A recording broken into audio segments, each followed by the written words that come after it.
Welcome to the Wild Nova podcast. I'm your host, Janine O'Brien. Join me as we explore holistic health for your body, mind, and spirit through inspiring interviews with experts and seekers. It's all about a balanced and fulfilling life. So let's dive in. On this week's episode, I am so honored to be introducing Rochelle McFarlane. She is the co-founder of ESP Wellness Learning Center and the Energetic Brew. She is an energetic medicine woman, certified international Kinesiology college instructor, a drum maker, an international best-selling author, and a sought-after wellness speaker. For the last 25 years, she has formulated a system that helps activate your whole being wellness through engaged sacred play. She is a passionate, playful mother for 4 homeschooled children and a wife of 21 years. When she is not working with clients or recording episodes of the Energetic Brew podcast, you will find her drumming in the mountains, honoring the cosmos, Mother Moon, Grandfather Sun, and Mother Gaia. So please join me in welcoming Rochelle McFarlane to the Wild Nova podcast.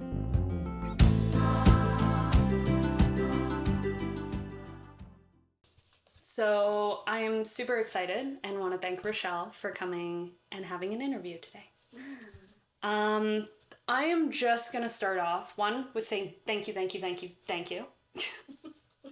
You're welcome. Thank you. And I'm going to ask you the very first question I'm asking everybody. So, what were you like as a child? That is a fun question. What was I like as a child? I was the odd one out, the black sheep, the one that was the weird one, the one that would be told they think too much. I stuttered. I started to, as a child, see things, didn't understand them, and had an immense amount of imagination. And when you think about when I was a child, there's one moment that I have where very clearly I wasn't much past 3 years old. And I'm wearing this little terry cloth tube dress, and this is when the TVs were sort of beveled and they were glass, right? Yeah. There was something called the remote. It was like a click on the side on the panel. You had like 10 channels. Yeah, but I wasn't watching TV. I was dancing to John Cougar Mellencamp, and I was pretending that I was famous and that I was there to help the world, and I was dancing and I was talking, and I had this whole process happening. I even went, the crowd goes wild. Like, you were seeing your future. It's fine. Yeah, pretty much. And so, I just had this like real deep yearn inside, knowing that I was meant for more than what the reality presented for myself. So unfortunately, conflicted as a child too, because my parents unfortunately didn't stay together. So I think that really made it that I drew inward a lot more, and then always trying to find, my group. Yep. So I was a social butterfly, but I was probably a rising Pisces trait, that I could fill whatever container of friends, and I had a lot of friends in diverse groupings. Yeah. There wasn't a lot, so I don't know if that answers your question. Yeah. I want more. Well, we're kind of going to end up diving a bit more into it. Sure. Because I'm super excited. One of the things you've done is this lovely, beautiful book. It's hard to see in the camera. That one. For YouTube. So tell me more about the book. Well, the book was a marketing opportunity, a way to get my story out with other women, and so we came together as a group so that we could share like a chapter for each story. So it was, a Facebook post that I had commented on, and then you get a little bit of coaching, and you get the woman Oh my gosh, it's right there. That's good.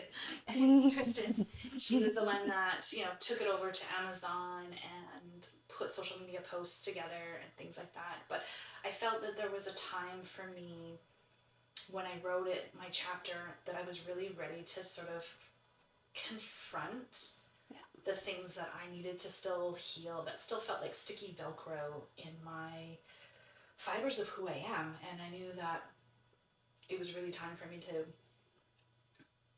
look at my relationship with my father and what was it that he created, and then being a mother of 4 children, to be able then to look at the partner that I have manifested, and how can I stand for my children if I wasn't going to face the abuse that I went through, the neglect that I went through. This isn't about a poor me kind of thing, but it was like, how many other people are feeling stuck with this and not even aware that this is something that's keeping them hindered or held back. And so part of that was just being able to face really the journey to my soul, to understand what was it that I needed to let go of, and then know that I wasn't recreating it. Yep. And then... And you weren't feeding into it either. It was kind of releasing it out there. Yeah. So how was it? Because, the beginning of the story was mostly about your dad. Mm-hmm. It was a really tough story. Mm-hmm. And I could feel so much of you in it. Mm-hmm. And how was it putting it out there, knowing that now it was something for everybody to know? I'm glad that you asked me that, because that's why I did it. Yeah. Because I didn't want to hide from it anymore. Yeah. Knowing that when we can go through trauma and we can go through abuse, we can feel really alone and really isolated. Yeah. And I thought to myself, who am I to keep this to myself? But the flip side, and I almost want to write a part 2 to it, is what did he go through to think that behavior like that was okay? Mm-hmm. And then that's where, there's still some research of like really defining what did his parents go through and what did that lineage go through. Yeah. And, being this mixed blood, being Métis, a lot of our culture has been destroyed, unfortunately. Yeah. But at the same token, the part that frustrates me the most is that all nations have been destroyed. Yeah. In some way, shape. And who are we to be in this pissing match of who went through more? Because we all that are born, we go through trauma to be born. Right? Yeah. And so we can't really measure to like who went through more and who went through less. And part of, reflecting now in this moment, live with you. That's what I do. I almost, so I have an NDA where I can't tell that story again for a certain amount of years, which is okay. Yeah. But being able to revisit it in a way where, did I get my point across that we all have trauma, that we all have this sense of self-responsibility? So having this story out there now, sometimes I feel like, oh my God, I did that. That's embarrassing. And I hope that it wasn't about shaming that side of my family or blaming them, but really to sort of say, hey, at what point do we live with our trauma? Yeah. At what point do we see, are we creating our own drama? Yeah. Right? And now, having it out there, it's kind of cool because, we did, I think the most favorite part about the book is that Bruce Lipton's book was second to ours for just a split section. And I was like, he's like one of my favorite authors. Like just the way. You're like, we basically hugged in the book first. Like, that's great. Yeah, but there's definitely being able to have that part of my, I guess, achievements in life now, knowing that I was able to do something like that. It feels good. Was there anything that, even when you were writing it, that you wanted to add to the story that you just didn't get a chance to, just due to spacing or editing or anything like that? Oh, wow. Or something that maybe was held back in you then that you're kind of a little bit more healed on now? I think it's that sense of forgiveness, knowing that, my dad was only doing what he could do based on his own capacity. there's always more to share about it. And I guess in this moment, thinking about what more is that really talking to our children about their body, about their autonomy, about being able to not be uncomfortable with the uncomfortable, and that how do we break that down as parents? How do we even break that down as people in society, and being a part of family, being a part of a community? How do we support them without, we had a quick brief conversation out there. It's like, how do we invite people into the uncomfortable if they have such strong boundaries? How do we do that? Because we can't meet every individual's needs, but how do we set up environments like that? And that's something more that I wanted to really share about, is like, there's me as this weird little kid who can see things, who could feel things, who could sense energy, that could feel energy with their hands. How do we create environments that that's okay? Especially if the parents know nothing about it, and it scares them, because naturally they're going to just want to protect their kid. And if they see something that the kid doesn't understand, the kid goes into fear. And if they don't understand, then they're going to try and protect their kid from everything that they see. Exactly. And it shuts it down, and it does such a disservice for them, because it teaches them it's not okay to be themselves in any way. Well, and then I think, to explore, how do we set up spaces for the individuals that have different innate capacities? How do we create that? And I think being able to have that sense of call to action of, do we have to say weird and normal? Do we have to label things? Do we have to... I love my label weird. I will embrace it every chance I get. I am weird, and I love that about me. I've never been quote unquote normal, and it's I'm good with that. I've been weird in my, I don't know, I'm an Aquarius sun. I'm weird, and I'm totally okay with it. Yeah, some other people are like, oh God, that's just on. I'm like, well, and you having that second house sun, because you're a rising Sag, having that capacity is like, you want to shine value in the world to other people about being that individuality. Be weird. Embrace your weird. It just doesn't make sense to me to, I've held back parts of myself from different groups of people and stuff like that forever. You kind of put on these masks, and now I'm just out, and I'm embracing it, and I'm like, man, why did I waste part of my life? I don't need you to like me. I really don't. I need to like me. And if I'm putting my values and all of that aside for somebody else to like me, then I'm literally just wasting my time. Yes. Absolutely. All the time. But it takes time sometimes to get there, especially if we don't have the fertile soil to, as we're growing those roots of who we are. Even if you do, it's uncomfortable. Even just embracing it now, there's still moments where I'm just like, right, I need to just be me in this moment. And that's so much better. Although, I think sometimes with society, it's like, what is me? And can that even be sustainably supported? What does that look like? Too? Things to ponder. There's always something to ponder. It's the joy of life and an overactive brain. Cheers to that. Pondering? Are you kidding? I'll just write a whole notebook on it. It's fine. It's not a 2-second ponder.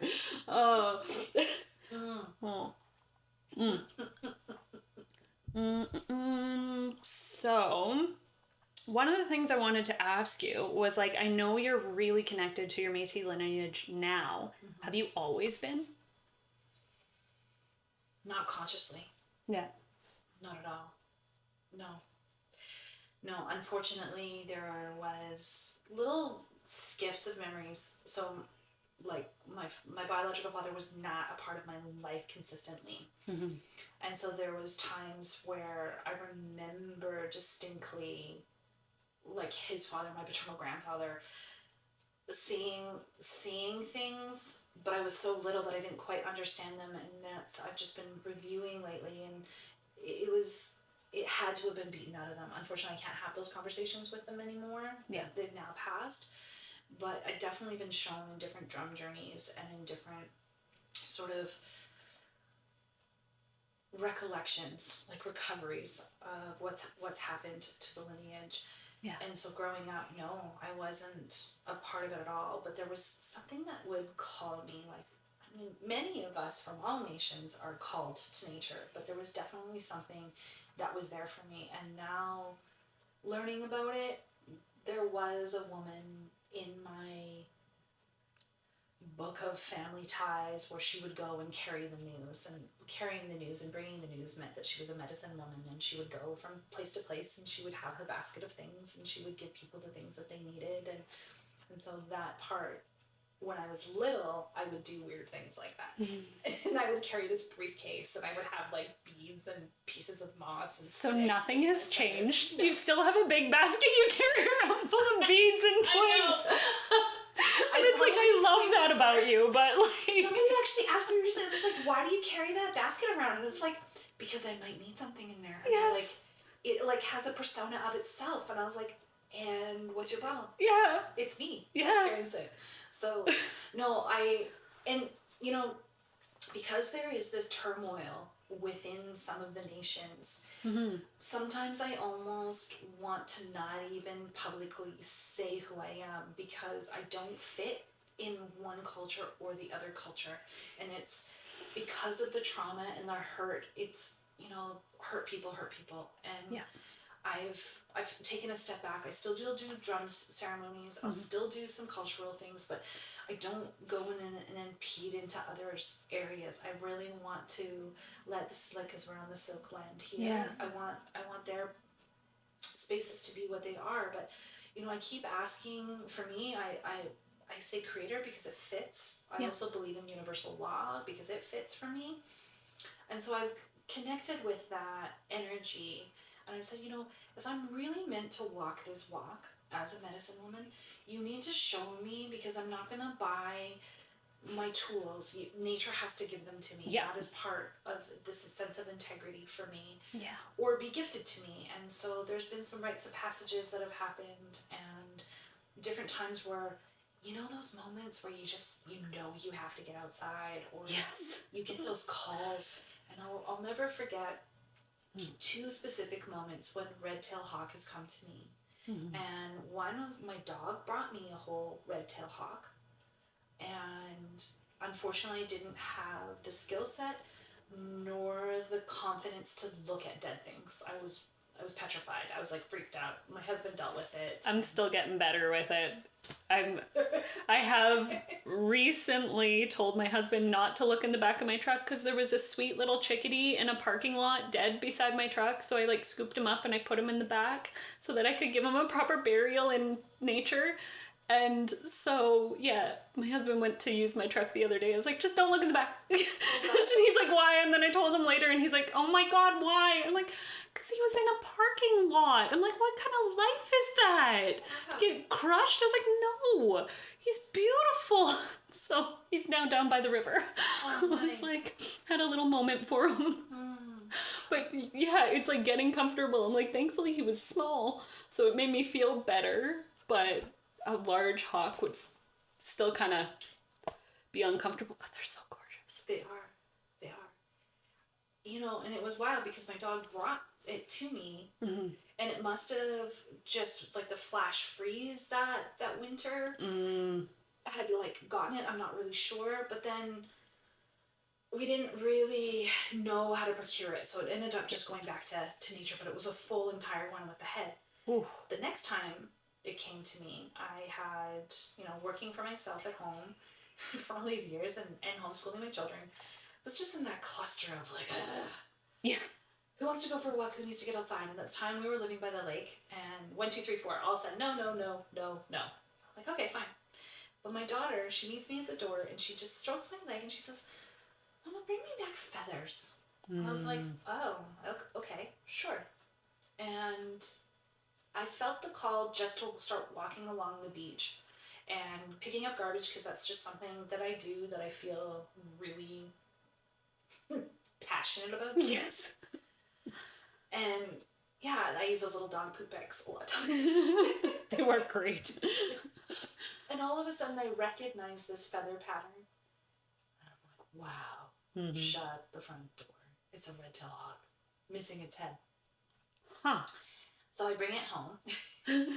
I got very territorial over it because I'm like, where? What? And I had no phone with me, and I had no children with me. I had nobody to help me. And all I thought to myself is that this is here, and this is now, and you've asked for the tools, which are like smudge fans and some things for some of my journey stick, and I really felt like I never touched the pavement when I walked home. Like, here I am with this beautiful dead bird in my hands to go home and dismantle it. So yeah, this whole part of, we were really talking about what was missing out of the book, and the parts that are missing out of the book are like embracing that weirdness, embracing that part, and like, well, we were talking about the Métis culture. Yeah, and a lot of the practices now are from, the messages I get in my meditations and my journeys. Yeah. It's kind of special. Yes, and that's one of the reasons why I'm like, just don't be surprised, not if, but when I randomly call you one day and be like, so I got something in the back of the truck I need help with. Like, it's gonna happen. There's been a few times where like I didn't stop because like one of them, my nephew, was in the truck with me, and I'm like, oh, I don't want to freak him out even. Like, yeah. Do you know how close I was to putting a skunk in my trunk recently? Oh, I believe it. Yeah, and then I realized when they get hit, space, you don't. Yeah. They let everything go too. Yeah. I just looked at it. I just laid some tobacco down, and I let it be, and I kind of thanked it for just being on the side of the road. I felt sorry for it and helped it to sort of a little bit of a release, and just admired how their markings are, their fur, just everything about them. But yeah, it stunk really bad. I'm like, I can't explain this one, and there's no freezer space right now. And to be fair, I have an outside bed of my truck. You would be putting yours in a vehicle with you. Yeah. And I was about an hour and a half away from home, so that would have been like in the vehicle for a while, and it was on the way to seeing a client. Oh God, so it would just like sit there. Yeah.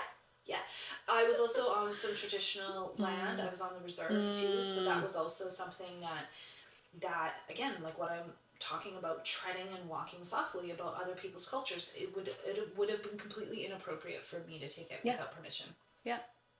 So that's just sort of, having, some may think it's just common sense, and some people just might not. It's not, though, because you do things automatically, especially if you're not taught or trained or anything like that. You're just like, well, it's free land right here. It's on the side of the road. It's fine. Not always. And yeah, it's honoring that sometimes, and just like, yeah, sure, it was a little bird, but I wasn't gonna use it for anything, and it was kind of just like, dude, you need a resting place, you need a new spot.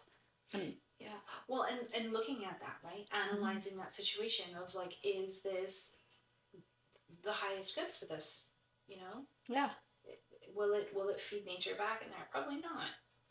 Like you said, it'll get run over, right? And then it's where I park all the time, so I'd have to see this squish thing, and it would just break my heart.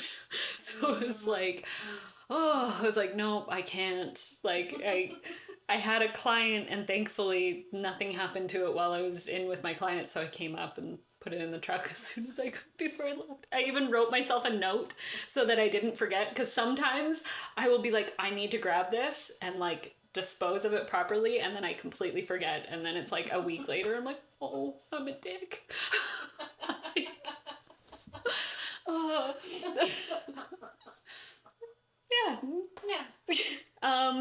So I guess, what is something that you wish more people knew about the Métis lineage and stuff that they just maybe don't understand?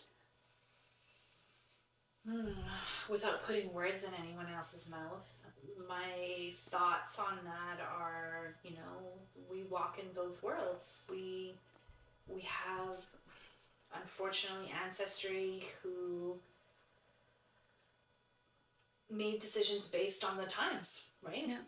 And then, you know, on both sides made decisions based on the times. I think the part would be to be supportive of, you know, this is an expansion outside of the culture. It's my personal opinion that more of us could just see each other. You kind of like, I'm in my yoga training right now, and I think if we could just see the light within each other and not, like my son Xander, my second son Xander says, if we could just get all release the idea that we need to claim to be somebody and just be people, just love each other. Yeah. And I think when it comes to cultural traditions, that we could be open that they look different, mm-hmm. and that people change, people morph, that we can find and honor our teachers in a way.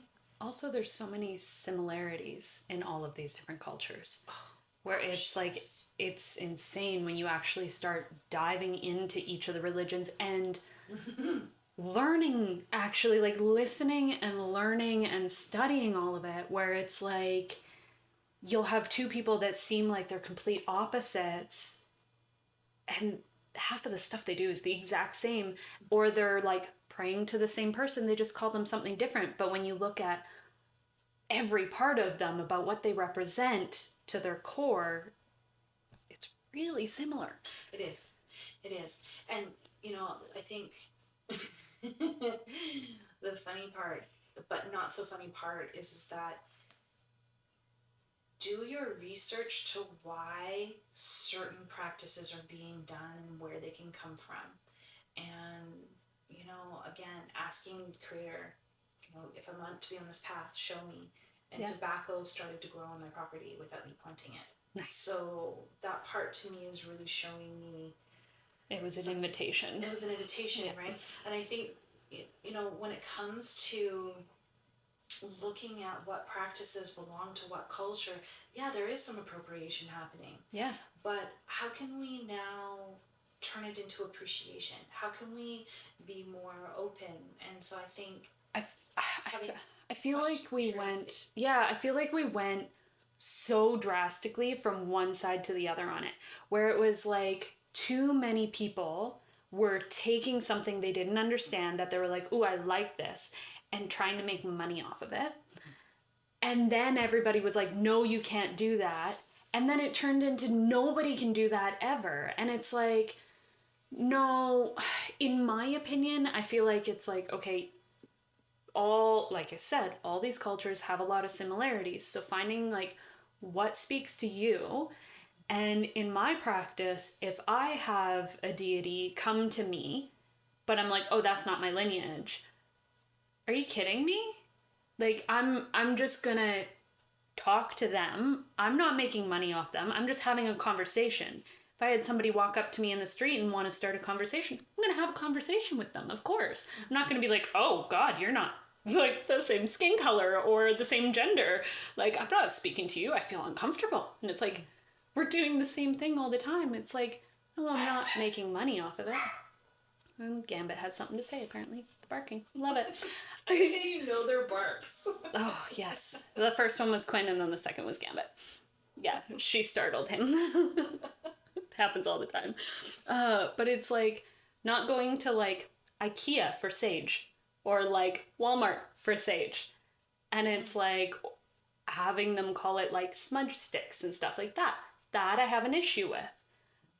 But if I'm growing sage myself and I'm tending to it and I'm literally creating this relationship and I'm using it as more of a clarifying, clearing thing, and I'm not doing the ceremony behind saging, like I feel like it's okay, and I'm not like selling sage sticks and stuff like that. You know what I mean? Mm-hmm. Well, you know, this is part that I come up against when it comes to drum making. Is there's certain people who want to claim the drum as their culture, but here's the problem. Again, it's about doing our research, where did drumming even come from? Yeah. And from what I've looked at is that the Chinese were the first to make the drum.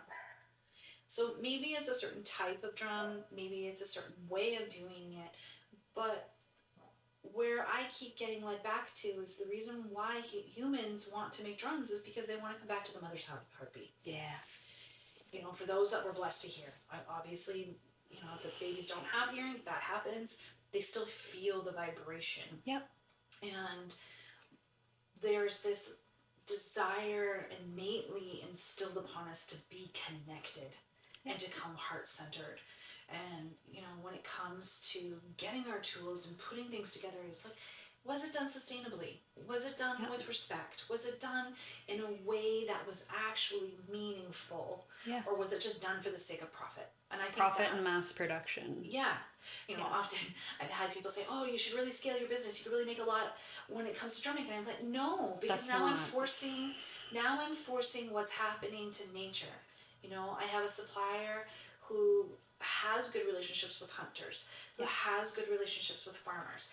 And that's where the hides are coming from. It's not coming from places where they're doing the factory farming. And I think that is what we really need to come back to.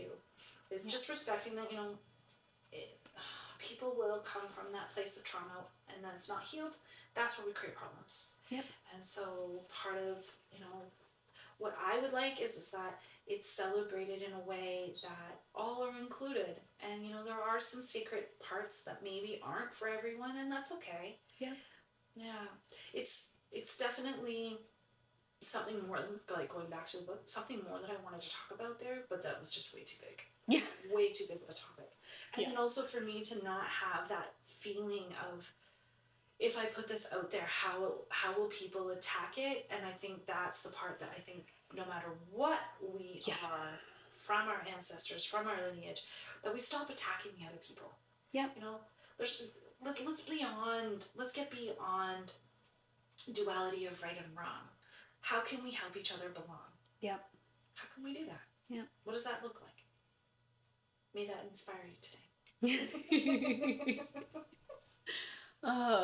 So again, one of the things that I wanted to ask was like, basically, what's something that you love to do to honor your ancestors?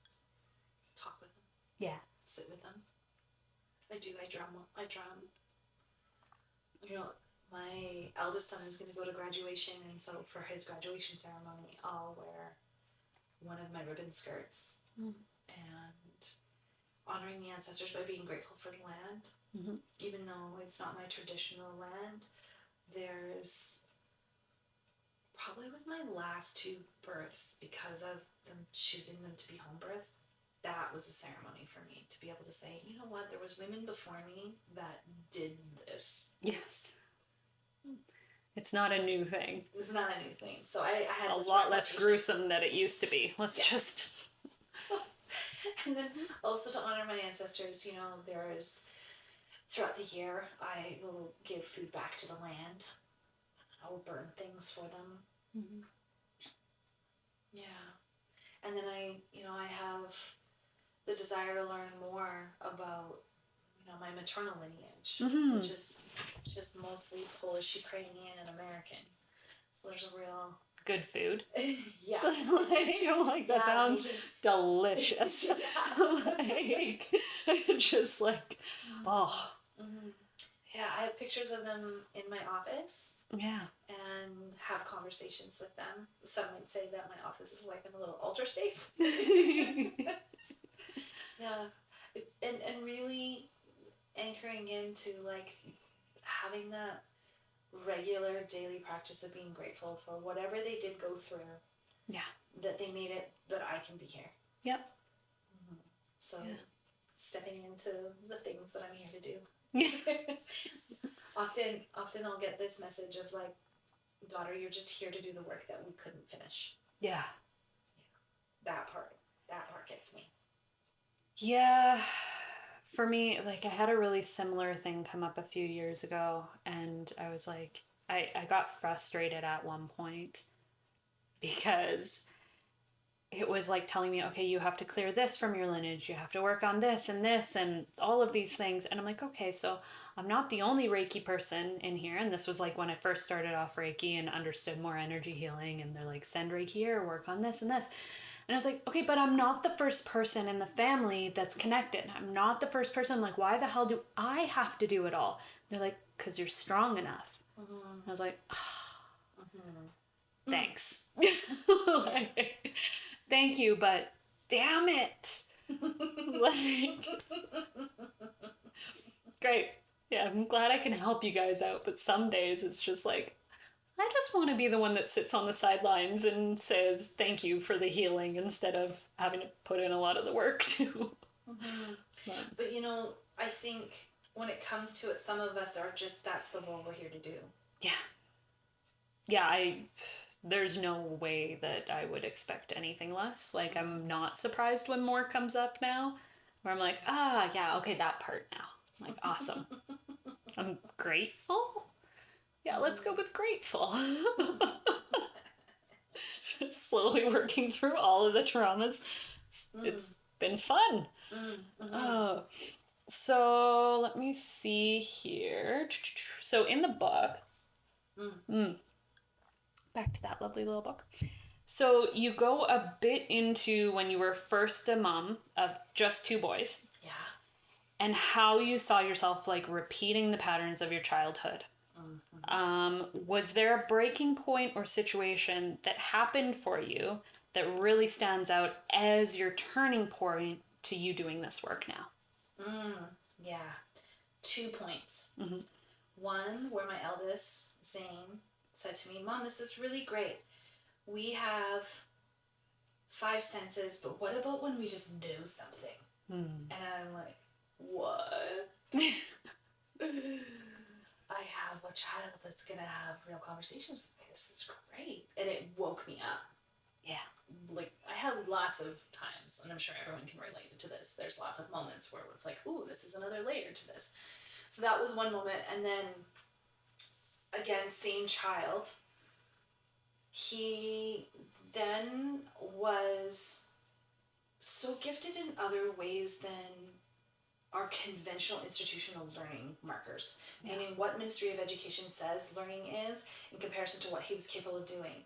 You know, he, at a very young age, I think he was like around 4, he looks at this mom in the grocery store, the baby is chewing on keys, like car keys, and he looks at the basket of toys that are sitting there under the stroller, and he grabs something that's similar, not being even asked, grabs something similar to that, and then gives it to the baby, and then takes the keys, and then just looks at the mother with like this like discerning look, like, are you kidding me kind of thing? Like, that's not safe. So again, another layer of like starting to see like he knows more than what he's leaning on. Yeah. And we had a teacher come to visit. Choosing this homeschooling route meant that we had different opportunities for support, but also they would come to visit and they would check in on us. And I remember this distinctly. This one day, he was so excited. He brought up this book. It was like this little Bionicles, like chapter-like book. Yeah. Way beyond the scope of what he could read. And she just looked at me and she's like, that's never going to help him to read. And I'm like, but he sits there for hours with a book and he just like flips and look at it. Like, he'll eventually get it. No, that's not how to do things. And then she just ripped a strip off me, basically, and told me all the things that I was doing wrong. And then I had this like deep shame that turned into rage. Yeah. And I lost my temper later on that evening when he was telling me, but I can't do it. It just doesn't make sense. So I flipped out to the point where he's crying, I'm crying, and I'm like, I'm destroying my child. I'm legit destroying my child. And I'm like, this is not what I want to do. I also thought that spanking was the thing to do, harsh, authoritarian things, and then I started to really quickly realize that my children, my first 2, were only respecting me out of fear, not because they wanted to, and that was how I was ingrained. Yeah. Probably because that was what happened, the cycles of parenting beforehand, because we didn't know any better. Yeah. And, you know, my mom and I actually talk about this regularly now. Not like every conversation is like that, but we actually have this open conversation about like, she just knew what she knew, and she didn't know any better, and unfortunately didn't have the means to even access education at that time. She was just too busy working to support me, which, unfortunately that's how it was. So now, seeing that I was doing that over again, I just felt that little girl in me in front of the TV, what was off, that reflection of knowing that I was here to do something different. Yeah. And thankfully, my husband George he had his own stuff, and when it came to shifting things and changing things, we made our life around our children. Yeah. Which a lot of people might do, but they might do it on a means of outliving their dead dreams through their children vicariously, rather than letting them be who they are. Yes. So, I just couldn't live with it anymore. Yeah. What am I doing wrong? That this isn't... Like, you didn't want your kids to just fear you all the time. No, because then I was already starting to learn about the nervous system at that time, and starting my self-study, and starting to realize that, there are things that I'm meant to do in this world. And then, dreams would come. I mean, dreams never left, but it was just this consistency of what is it that you're really going to do. And if you're thinking what you're doing now, the wake-up call was, where's my relationship going to be with them in 5 years? Where's it going to be in 10 years? Where's it going to be in 15? Where's it going to be in 20? Are they going to really want to hang out with me? Yeah. Is that what's going to happen? Yeah. And I'm glad it changed. Yeah. I feel embarrassed about it to some degree, but again, it's that openness, knowing that other parents might be struggling in the same ways. And it's not just a change, it's a growth. So it's like, it wasn't just changing every aspect of who you were, it was growing in who you already were, and like building your tools and all of that kind of stuff with it. Yeah. And accepting that I was going to be different, and financially, instead of getting more income during those years, it was really about being there for them and figuring out what and how can we use the resources we have to them to really show up for them and to have that stability in that relationship. And what's funny is my second son, because every once in a while, probably just like that couple of days before my bleed, I'll get really sentimental and really like sad and really upset with myself, and I'll go and apologize to him. And then recently he said to me, at what point are you going to forgive yourself? And it sounds like you need to talk to a therapist, because I'm over it and I'm not your therapist. And he's 18, right? So like, to have that kind of feedback, I know that I have had that atonement with them. They understood that I didn't know any better. And then You were literally doing your best. With what I knew. Yeah. And this is why I love working with parents and saying, okay, where are your stresses? Where is it that you have this incompleteness within yourself, that you are not connecting with your children? Because we don't have a child problem in this world. We have a fucking parenting problem in this world. Yeah. Where we need to let rest, because our children are going to traumatize us and trigger us, because that's what they're here to do.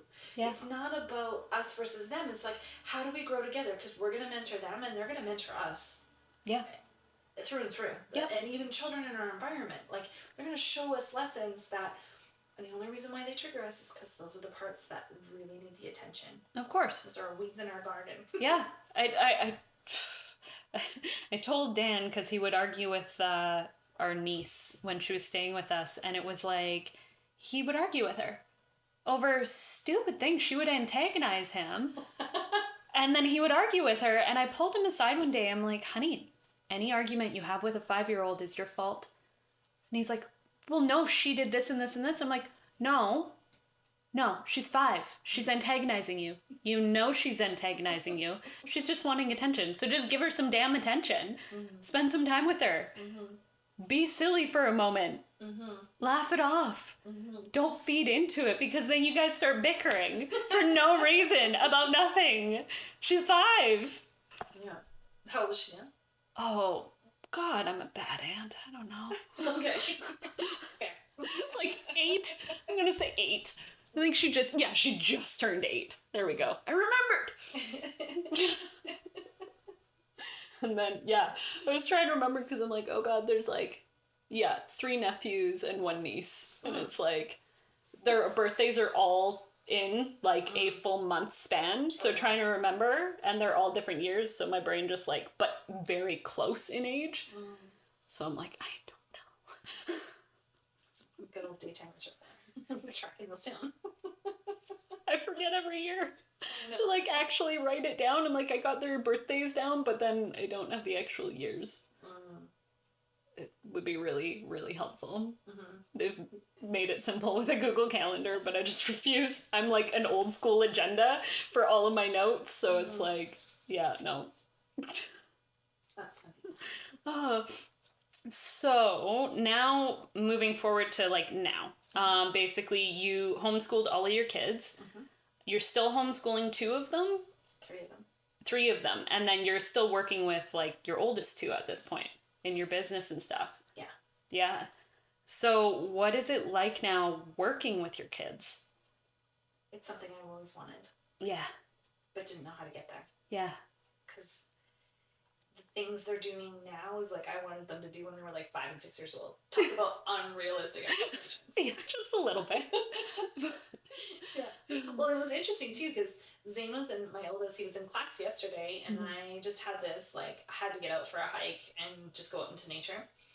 And I waited till his class was almost over, and he said, no, I just need to work on these couple of things. And then he called me. So here we live together, chat a lot, and we're on the phone for like an hour. Yeah. So for me, it's dreamy because we respect each other as individuals.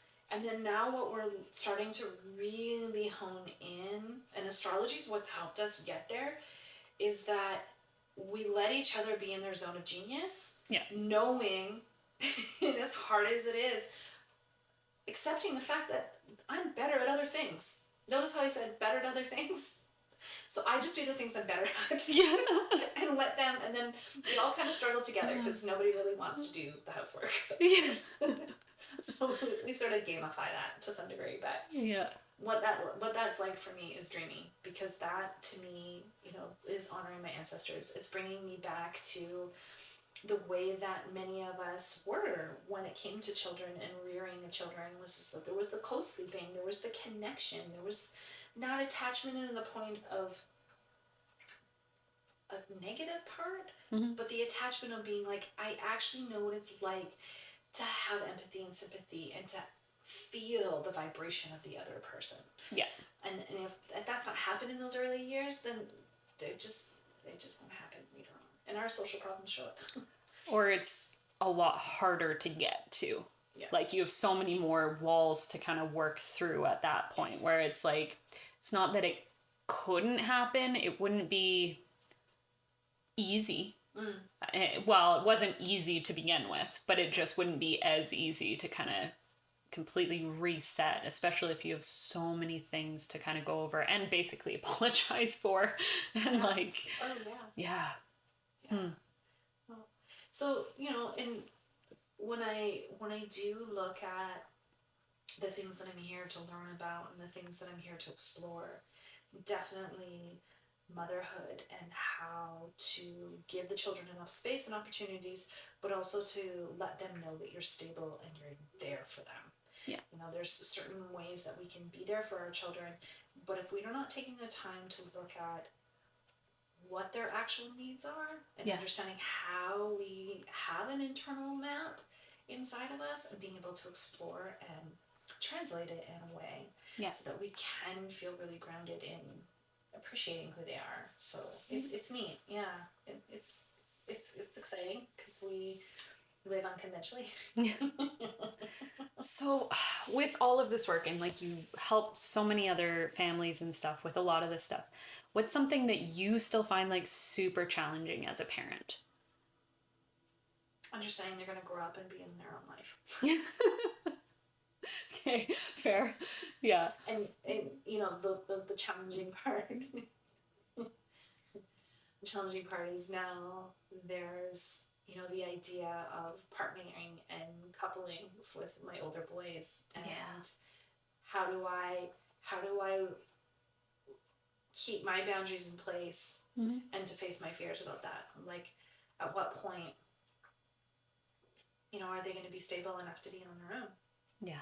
And being able to, because our life is unconventional, there hasn't been this push and shove for them to be materialistic. So, a lot of people will criticize us. Well, it's like, well, they're not driving yet. They don't have their own job. They don't have their own life. Like, eventually they're going to need those things, right? And then it's, how is this doing any harm to you? The same one I had 100%. Prolonged breastfeeding. Yeah. Relationships. It's like, it's not your nipples, so back off. 100%. Right? And it's like I've told even some of my family members with things that came up, like with their partners and stuff like that, I was like, I'm not going to judge you. I honestly, truly don't care. It does not affect my life at all. At all. So it's like, why would I care who you're in bed with? Like, as long as it's not my partner, or, I don't know, a sibling of mine or something, like, unless it's something that really does affect me, it doesn't affect me. Yeah.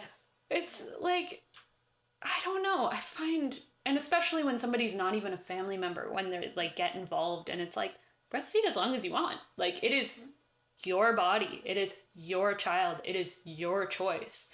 This feels like a whole nother episode. I know. The only time that I think this literally came up with my husband like 2 days ago was breastfeeding and like prolonged breastfeeding. I'm like, the only time I'm going to think it's weird is if the kid's like 18 years old. That's it. And then we were joking about that in like Game of Thrones and stuff. And I'm like, but don't get me wrong. Every like 18 and 19-year-old would love to lift a woman's shirt and like suck on a boob. Like it's no longer breastfeeding, but they still do it. Yeah. Like. Yeah. That's, I mean, there are so many avenues we could go down when it came to this. And I wonder if that's part of why we're so fixated on it with lactation and with boobs in our cultures, because it has been something that hasn't been healed yet. Of course not. Like, it's in a lot of places where they can't afford to feed a lot of people, it's easier to feed the woman and then she feeds the kids. So they do longer, like breastfeeding, which makes total sense as a survival thing. And it's like, I don't know. I feel like, especially with mothering in all aspects, there's so much judgment from everybody all the time. Oh, yeah. It's like, whether you're pre-kids, trying to conceive, have conceived, or pregnant, or anything, it's so full of so much judgment. And like, we already have a hard time as women in all aspects of our life feeling judged or less than. To add it to that too, where it's like such... Yeah, I don't know. It's just painful to watch. And it's putting that into the fibers of the next generation. So what we need to do is, as a whole collective community, start to wake up in the fact that we are contributing to the next generation. What is it that we want to be known for? How do we want to support it? What do we want for the next generation to be able to do? And there's a lot of hype and talk about it, but really to have grounded conversations and then put action plans into place. Well, and educate without judgment or believing that you're correct, because we're still learning. Yeah. Like, it's still a learning process. So something that I think it really strongly in my head right now, even in a year, they could come up with something and they're like, oh, did you realize it causes this to happen? And it's like, oh shit, I didn't even think about that. But it's like, I think part of it is just honoring like your senses as a mom.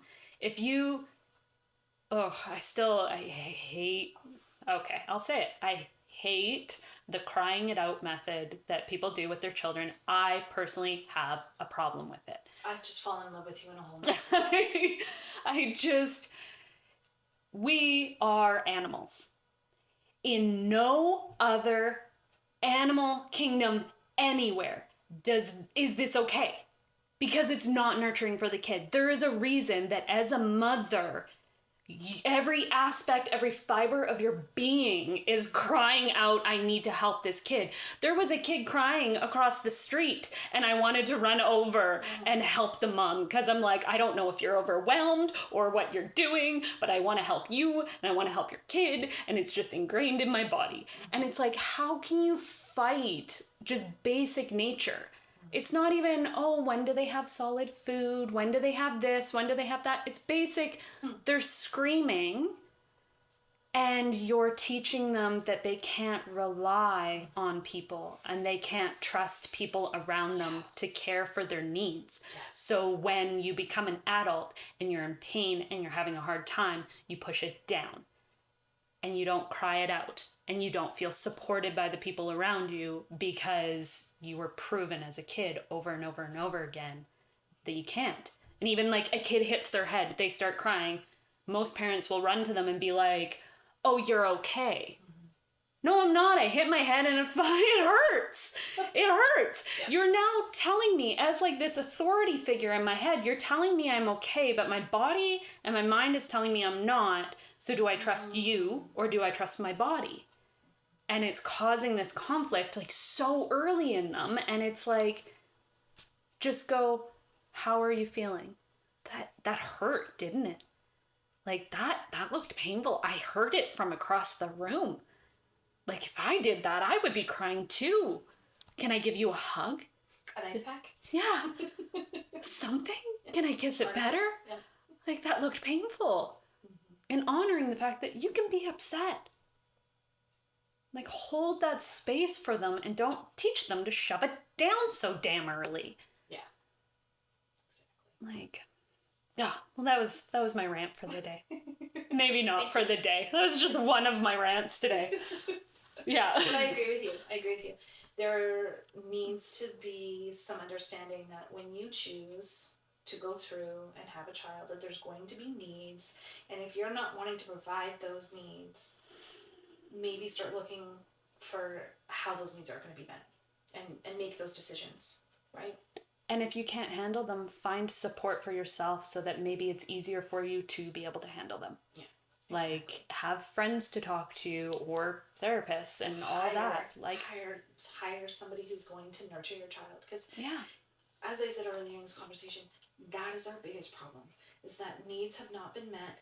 And the more that Zane and I study astrology, looking at charts, doing readings for people, putting in our kinesiology work and body tools, there's this real common thread, and that's that we all have needs, but we all need them to be met in a recipe, of what that looks like for the individual.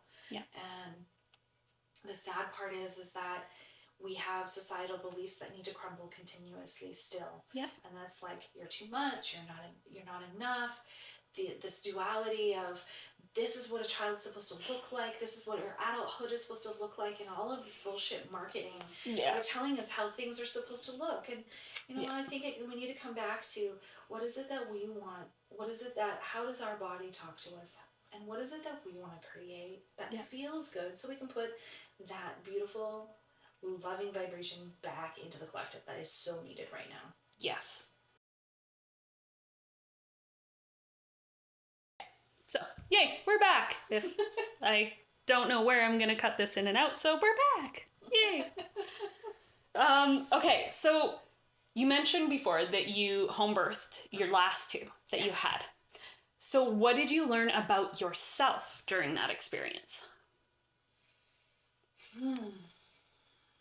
What didn't I learn about myself? I learned that I could accept the fact that my body was naturally supposed to give birth. Mm-hmm. I faced fears, because medical intervention can be needed and not available, living in Peachland and being quite a distance from the hospital. Trust myself. Yeah. And that it was going to be okay. My third birth was very precipitous. And I just remember people, oh, you're really having the baby. And I was like, yeah, I kind of told you. Like, the head's out now. What more do you need to realize that the baby's here? Yeah. How much home is comfort for me? Yeah. Because with the first two, I was at the hospital. And then with the next two, you know, I had matured a bit and then understood how, yeah, we're innately supposed to give birth. Yeah. And then have that trust. I think that was like the biggest part. Yeah.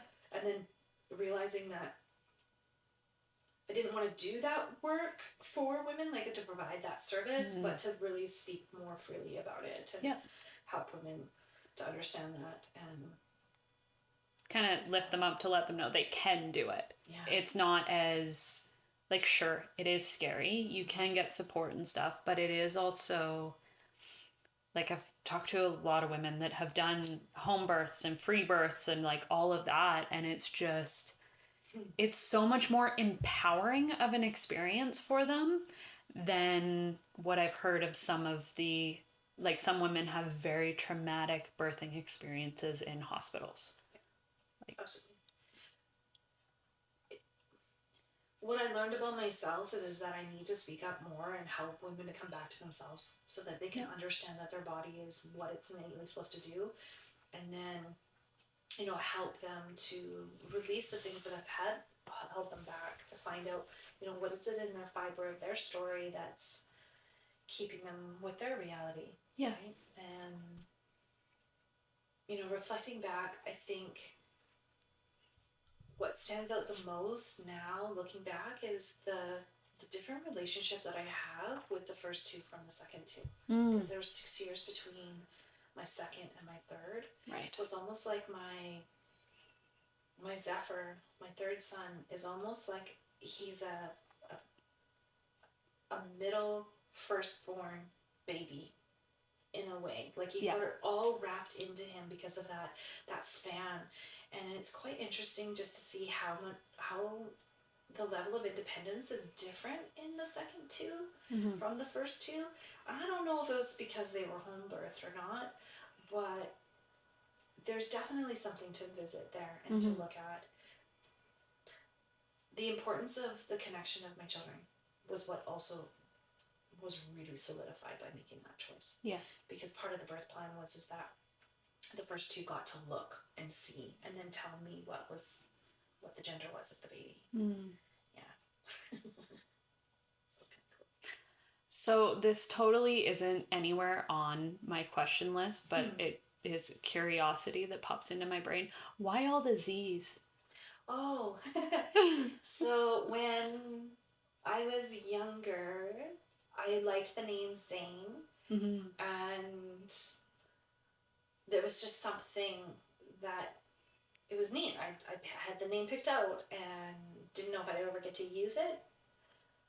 But then I found out that it was a form of John, and my mother-in-law's name is Jen, which is a form of John. Yeah.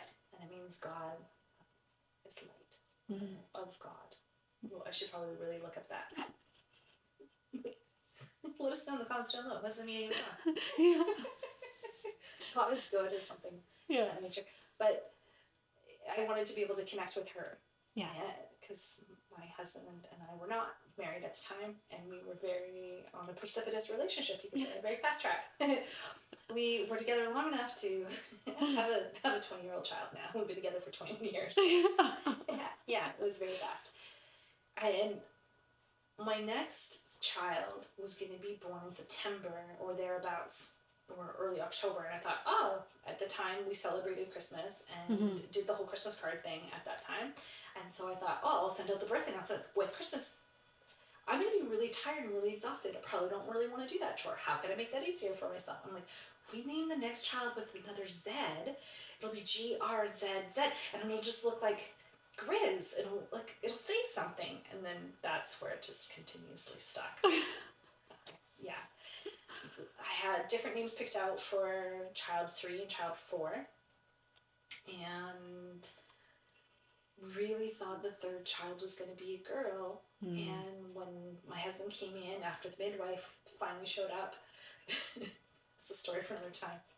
What are you going to call this, babe, is what the midwife said to my husband. And he's like, I don't know, Zephyr, I guess. And I was like, yes, because it was a name I picked out. Yeah. He didn't really like it. And she's like, well, how do you spell that? And he's like, I'll go get the dictionary. And then I found out it meant west wind. Yeah. King of the wind. Yeah. It meant king of the west. And also Zephyr is a calm breeze, and so he was easy to conceive, easy to birth, and I was like, this is perfect for him. Perfect. And Zena got her name because when I was pregnant after having Zane with Xander, my mom said, well, what if you have a girl? What are you going to do? Then she said, you could just switch the A and the E, and then you would have Zena. But it looked too much like Xena, so her name got lengthened. That's why she's Z-E-N-N-A-H. Oh, okay. So all my children have 6 even letter names. Yeah. And yeah, that's kind of the story behind it. So eventually in the foresight, you know, as the children continuously decide to work with me and continue that path, I'm like, well, maybe we need to just like do like some sort of Grizz branding or something like that. Right. So it kind of says something, but doesn't really. That's awesome. That's the story of this. Yeah, it's like I've known you for a while now, and I never asked. I'm like, even though it randomly pops in my head, I was just like, why? It's also to be backwards, because a lot of people don't have that letter in their name. And yeah. I wanted them to stand out somehow. Yeah. Yeah, no, I like it, though. Just because it's a bit different without being, like, Apple. Yeah. Yeah. Which I guess now is, like, probably more normal. I don't know. I don't know anymore.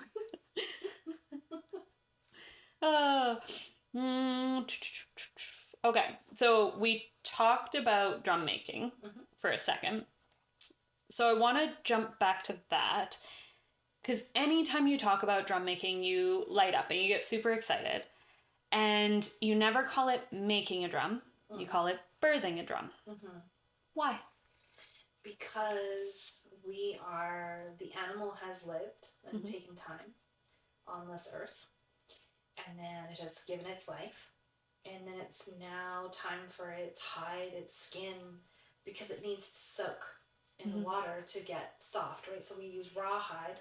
Did have a woman one time show up with leather thinking she was going to make a drum out of that. That was an interesting conversation. But this hide gets wet, and one of the things that I notice in this industry is that it's about how many drums can I make, how much money can I make from it, and I want to bring the ceremony back to it, the sacredness of it, because what happens when you make a drum with me, I have the hide in the water, and then I ask you to take it out of the water, because now you are taking the ownership over this sound tool you're going to use for hopefully years to come, or to give it to somebody else.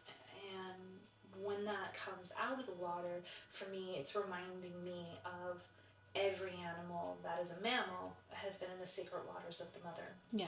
And so now that's coming up. And so that's part of why I call it birthing, because we don't know the temperament or the sound of what the drum is going to make, much like we don't know the temperament of the child or the experience of the pregnancy. We don't know any of these things until we're in it. And so part of my journey now with it is actually, I've upped my prices and I've extended it to be a longer process, because again, there's so many pieces, and speaking to the entrepreneurs out there was noticing how much volunteer work was going into this service that I'm providing people with. And so now I've shifted it to that it's a birthing process, because you go through a sense of labor where you're physically putting the drum together, getting it tight enough, and then there's a binding process that I do, and then the handle making comes after the drum is dried and we can hear it. And one of the pieces I've added is actually doing astrology chart readings, because the drum, when you hear it for the first time, has this resonance and this sound like a cry of a baby. Yeah. So again, being that maternal essence in this lifetime, it's really important that there is a certain of understanding. Just like we swaddle a baby and we care for a baby, there's temperaments that we need to look at. There's sounds and cues from the drum that can happen, that I've had people come and repair drums with me that they've made with other people, and that sense of education isn't there. Yeah. And it's frustrating a little bit, but well, it is what it is. Yeah, like I haven't had a chance yet to make a drum with you. Like I know guaranteed you'll be the one I make it with 100% when it's time. Oh, thank you. Yes. Because it's like I appreciate how much extra time and effort you put into it. That it's not like, here's the material, I spend an hour with you, we make the drums, and then you leave. And it's like, even just around the campfires and stuff with you guys and your family and stuff, how much you honor the drums, and even just little things that I've learned along the way. Like, until I met you guys, I never saw anybody warming up a drum. Really? Ever. Holy. And so when I first saw you doing it, I was like, okay, it kind of makes sense. And I understood why. But then at the last retreat we did, I was speaking to your husband about it. And he showed me, even just with a cool drum, what it sounded like. And then when it warmed up. And now my problem is I hear that on people's drums and it drives me insane. Yeah. Like, it bothers me. And I'm like, you guys ruined some of it for me, because I'm like, oh, that poor drum. Like, that person wasn't taught to care for it. And you make sure that everybody that goes through the courses with you and all of that understands why they do it and, like, how to properly care for it, because it isn't just a drum. It's a part of you. And it's alive. Yeah. It's alive. It experiences the seasons. Yeah. It experiences the different temperatures, and one of the most wildest things happened. I had someone on my table, like on my massage table, not my kitchen table. Yeah. We poured over the kitchen Okay, table. Hannibal. On my massage table, and I was working on them, and the client was a son, or is a son, and I was given a drum. And the drum was given to me from his mother. And we were working on changes. And what was it that these changes were happening for him? And I heard this really weird sound. And working from home, I'm like, what the fuck are my children up to now? Yeah. But when I went upstairs, this drum was not anywhere where it shouldn't have been. It's cared for. It ripped. And we heard it downstairs. And I'll never forget that moment when that drum spoke up.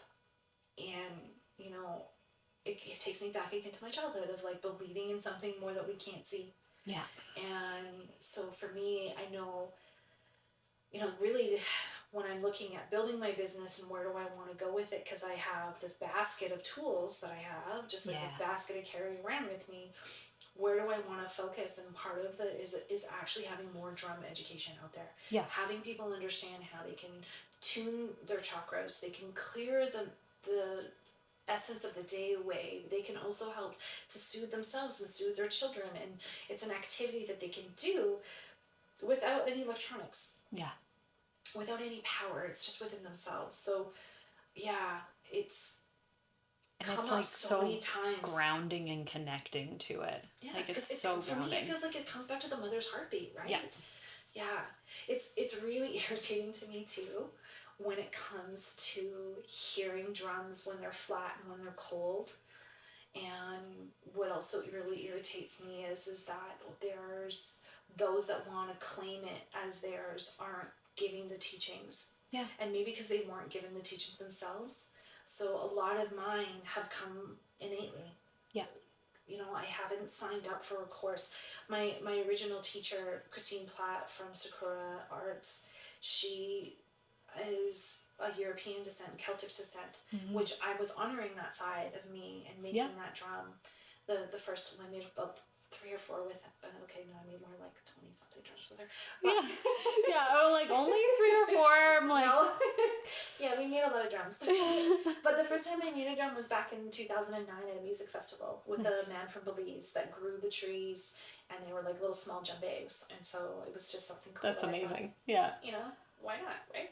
But yeah, the birthing is because we are creating something where death was, where life was and death was, and we're coming back to it. So I do a whole medicine wheel teaching with it. I just wanted to start singing The Circle of Life right there. Yeah. But I won't torture everybody with my voice. It's fine. That'll be a later episode. Just all of... That'll be short. Yeah, exactly. One of those blooper reels. It's perfect. Just those moments, the songs just like explode. Right. So in the process of all of the drum making and stuff, what's your favorite part? watching the people go through their own process. And just to know that I've learned that I'm very much a kinesthetic teacher, and that I got to learn how to step back and watch people be in their process. Just kind of like a birthing mom. Like, we can't jump in and do it for her. And so giving the people the space to respect what we're doing, but also to respect their process and what that brings up. Because I mostly work with elk, and it's about childhood trauma, stamina, and being able to know that you can only take on what you can carry. And often in society, we're taught the opposite. Yeah. We are that had that enoughness. So of course, getting together with people and playing and everything, but watching that process, because you learn a lot about people when they're in their decision making of like, where's the first hole? How do I do this? And I'm like, well, we just went over this, but that's okay. Yeah. Anywhere but in the middle. Yeah. Oh, and then I get to just be myself, right? And yes. I mean, I make some money from it, but it's not a high profit business. You're not living in a mansion somewhere in Kelowna, like just living off the drum money. No, I don't think that will ever happen. I think the only way that I'll really be able to make huge profits is by selling drums, and that just doesn't fully call to me. Yeah. At this point in my life, anyway. I'd rather teach people like the tools. Because then it's like they're able to connect to it more, and it's not that you can't connect to tools that you buy, but it's just, it's different. Yeah. Like, because it's so. Here we go with the chemistry in our brains. We exude certain amount of hormones and chemicals depending on the activities that we do. Yeah. And one of the problems that we have is that we are in a society in this dopamine depletion. Yes. Where we have to, almost like a drug addict needs to chase the next high. Yeah. What we need to do is we need to come back to what can I create with my hands. Yep. Because that's an instant grounding, resets that dopamine again for ourselves, and then now we have this artifact we get to go home with that we can use as we need to process the things. Because here's the thing, we can always go to sessions,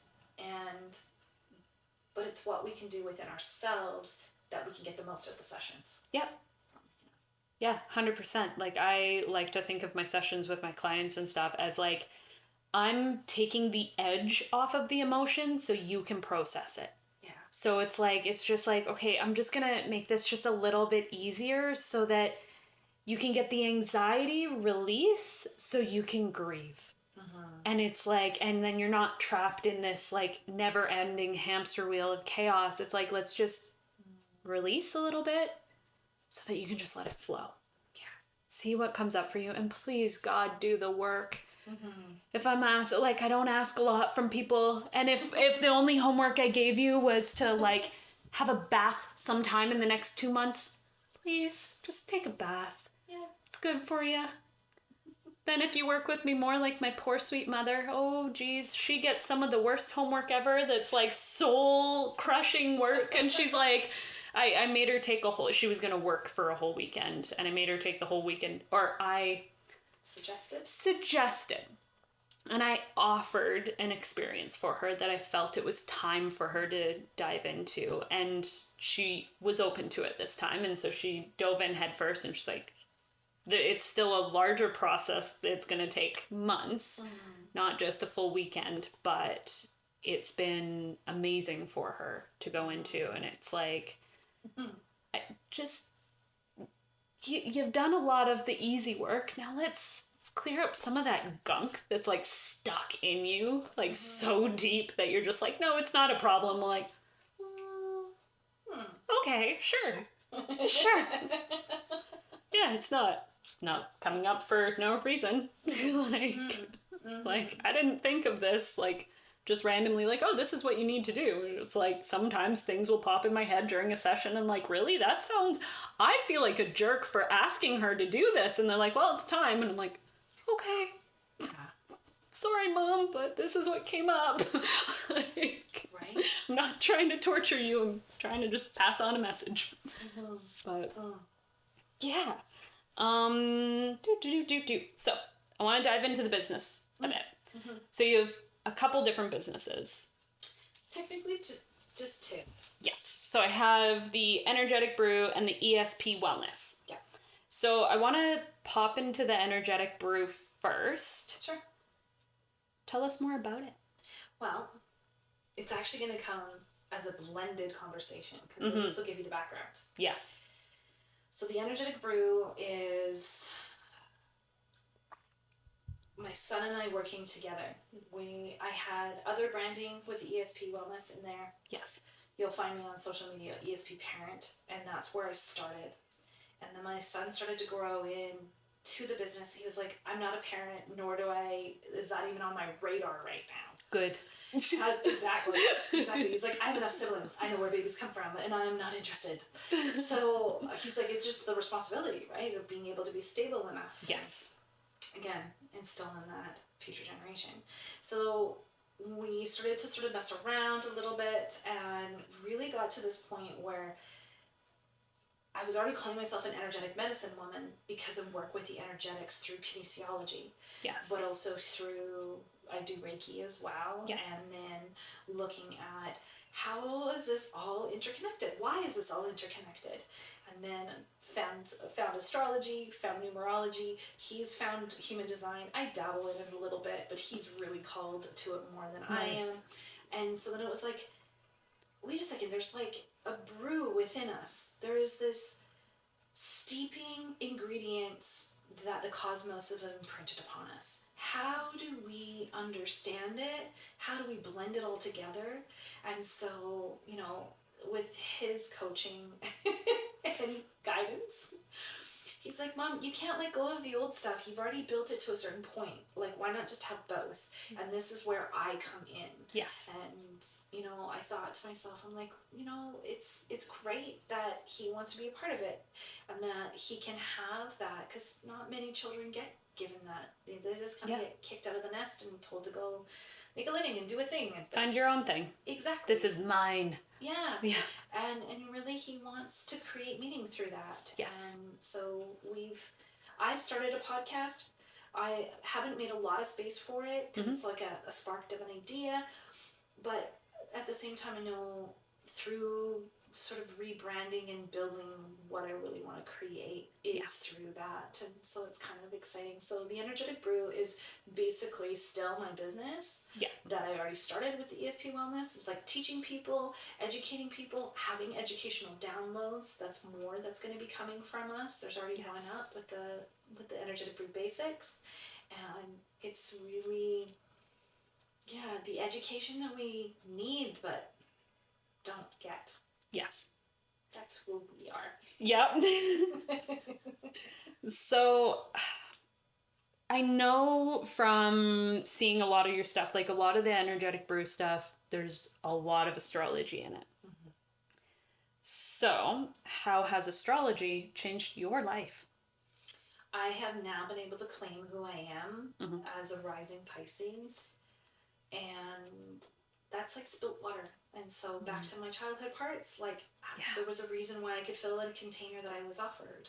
Meaning fit into this, the emotional distraught ones, or to fit in with the jocks. I was really good with that because I played a lot of sports growing up. And so now I can understand why I was able to do those things.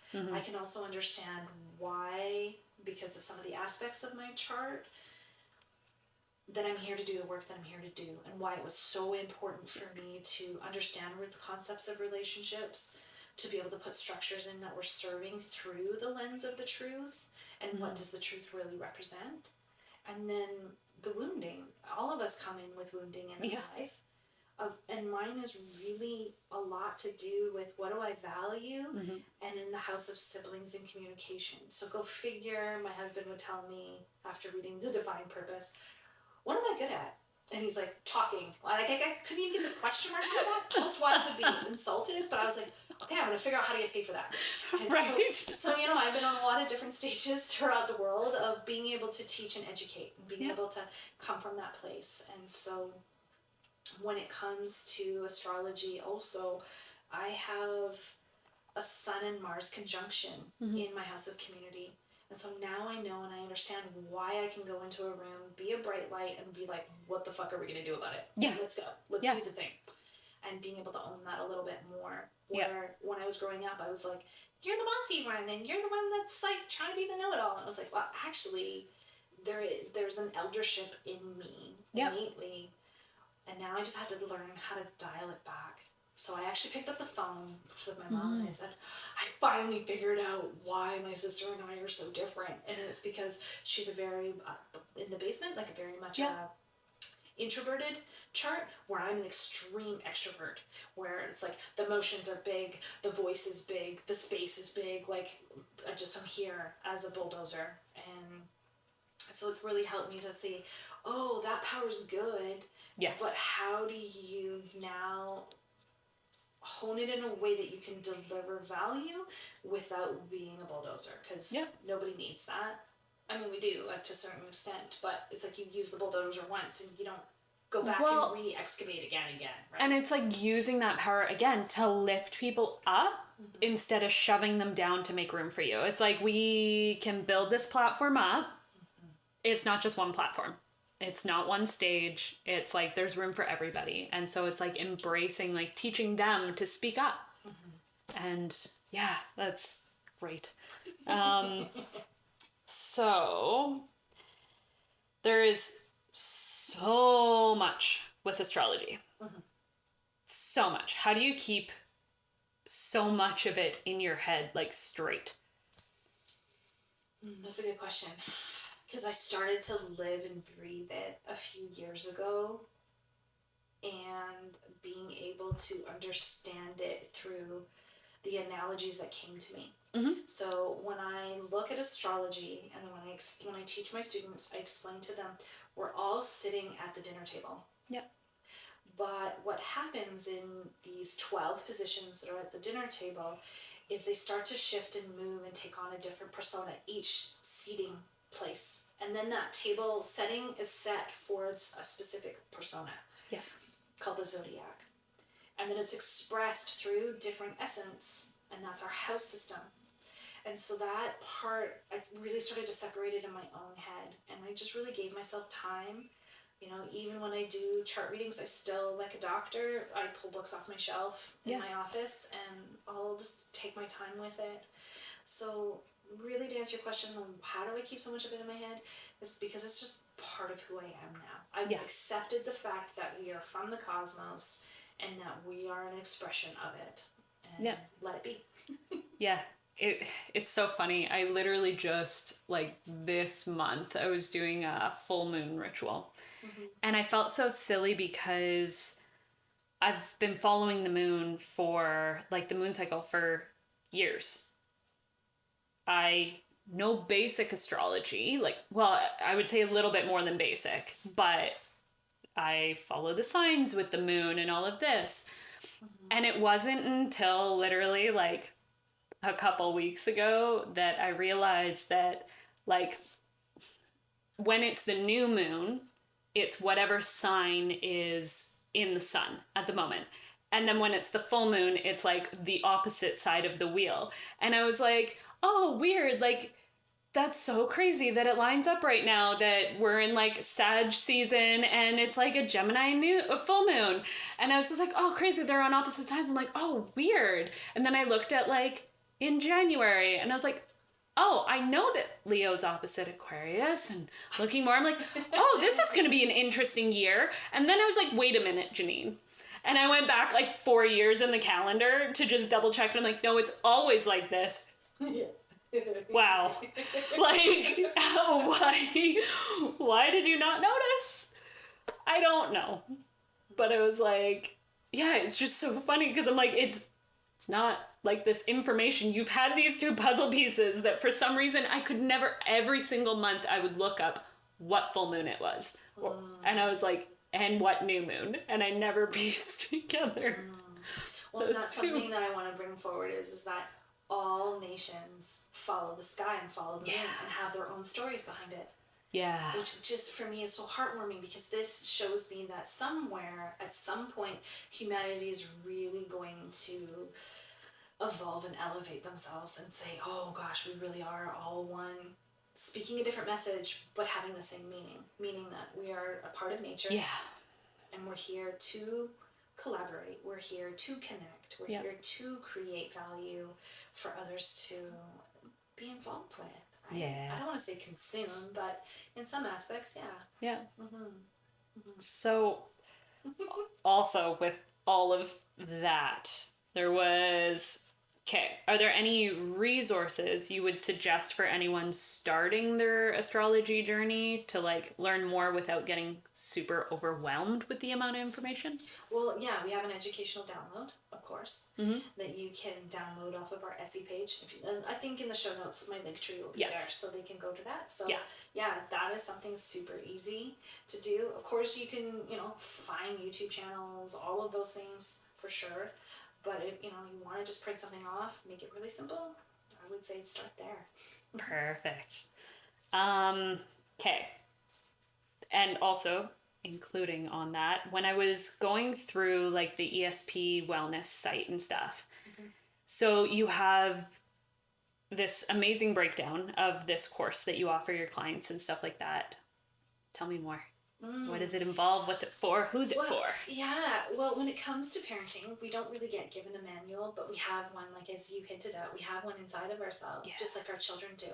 And so part of this program and part of this course is really about for the parent who wants to deepen the relationship with their own body ownership, meaning like, how do I increase my immunity? How do I increase my flexibility?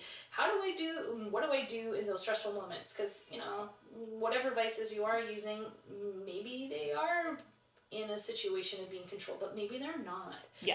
Because we can consume a lot of things to help us self-soothe, but it's not necessarily showing our children the best role model that we can be. So without judgment, that's not where I'm coming from. Yeah. Where I'm coming from is to come alongside of you as like a holistic coach, as a consultant, as somebody who can give you tools as you need them, and to be able to start understanding that we can enter into courses and we get overloaded with course material that we never finish them.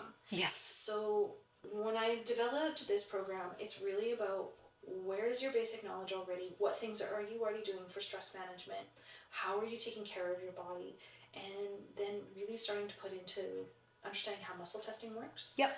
And then because I'm in kinesiology instructor for a modality called Touch for Health, I start to teach you that modality. If you want to go and certify, then we talk about that. But I just start to give you tools based on where, what are we dealing with? Are we dealing with ADHD? Are we dealing with this unbalanced nervous system that we're not really sure? Like, why is the anxiety coming up? Why am I not dealing with the grief? All of the emotional body is honored. And then we start to put physical tools in to start helping the body. I especially love helping people who are chronically constipated, because pooping for the first time and without pain has it's amazing. It's a world changer. It's a world changer.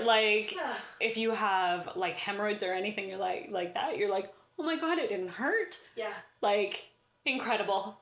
Right? Happiest day ever. Yeah. So this is really about meeting a parent where they're at. Yes. Taking them out on a pace of what kind of learner are they? Because often when it's just this textbook thing, and I don't believe it. I believe in textbooks, but I don't believe that we're textbook people. There's not just one symptom for one cause and one solution for that. It's going to be different for people. So. And you talked about kinesiology. So what the heck is kinesiology? Kinesiology is the study of movement. Okay.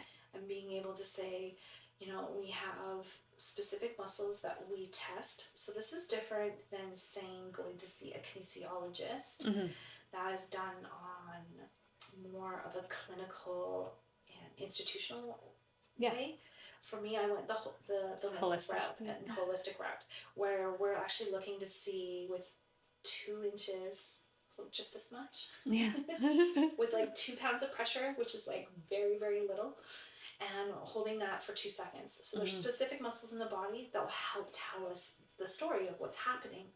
And what's cool is that muscle testing shows us where the breaker box in our body has shifted. So, if we put on all the circuits on a breaker box inside of the house, we pop the breaker.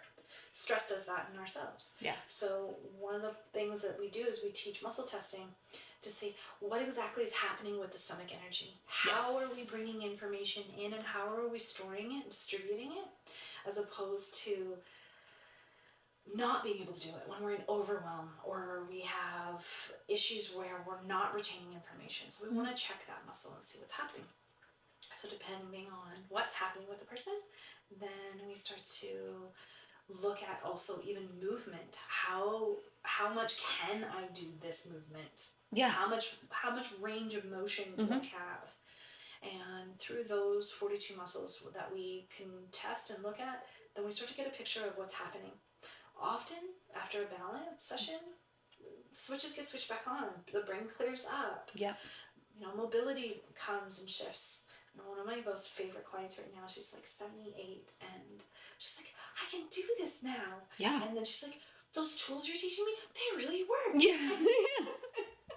You're like, that's all I ask for. Like, yeah. Yeah. That's great. Study movement. Yeah. So what was it? So what is a really good, quick stress reduction technique that you could like kind of walk us through for people if they're like right at the edge of just like, here's your breaking point, you're about to snap, and the world is going to come exploding around you. What do I do? So, the hokey pokey? Yeah, hokey pokey. Yeah, you could. If that works for you, that's great. One of the things that I love teaching is think about somebody who's stressed. What do they innately do with their hand? Oh God, I fidget with them. They fidget with them? Okay. Oh, okay. Think about that. Yeah. If someone's stressed, they innately kind of crouch over their desk and put their hand to their head and for the forehead. So part of what we have in our forehead are little points right up above the eyebrows, and we can hold them just enough just to touch the skin. Like we're not pressing in or getting too deep. We're not tapping. I mean, EFT is great, but that's not what this tool is. So we just bring these two fingers together and we bring them up to the forehead. And we hold it just enough to hold the skin, and we can start to feel our own pulsation underneath our fingertips. And we just take some breaths. And notice that if the shoulders are tense or the jaw, just drop it. And take some breaths. Because often we can be holding our breath. And then you're going to hear me yawn.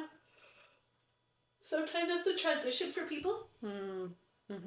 And sometimes there's a different transition that will happen where you just know that your body has done enough, and take a sip of water afterwards because we've worked with electrical systems. So it's neat how well that tool works, because we can start to use intention behind it. We can start to be more purposeful behind it. And if we're working on goals in our business, if we're working on parenting goals, we're working on releasing trauma and things like that, there's just this incredible part when we touch those points that help us actually with the stomach energy, about releasing and letting go. And like, I appreciate the fact that it's like, okay, put your fingers to your forehead. It's such a simple technique that like you can do anywhere.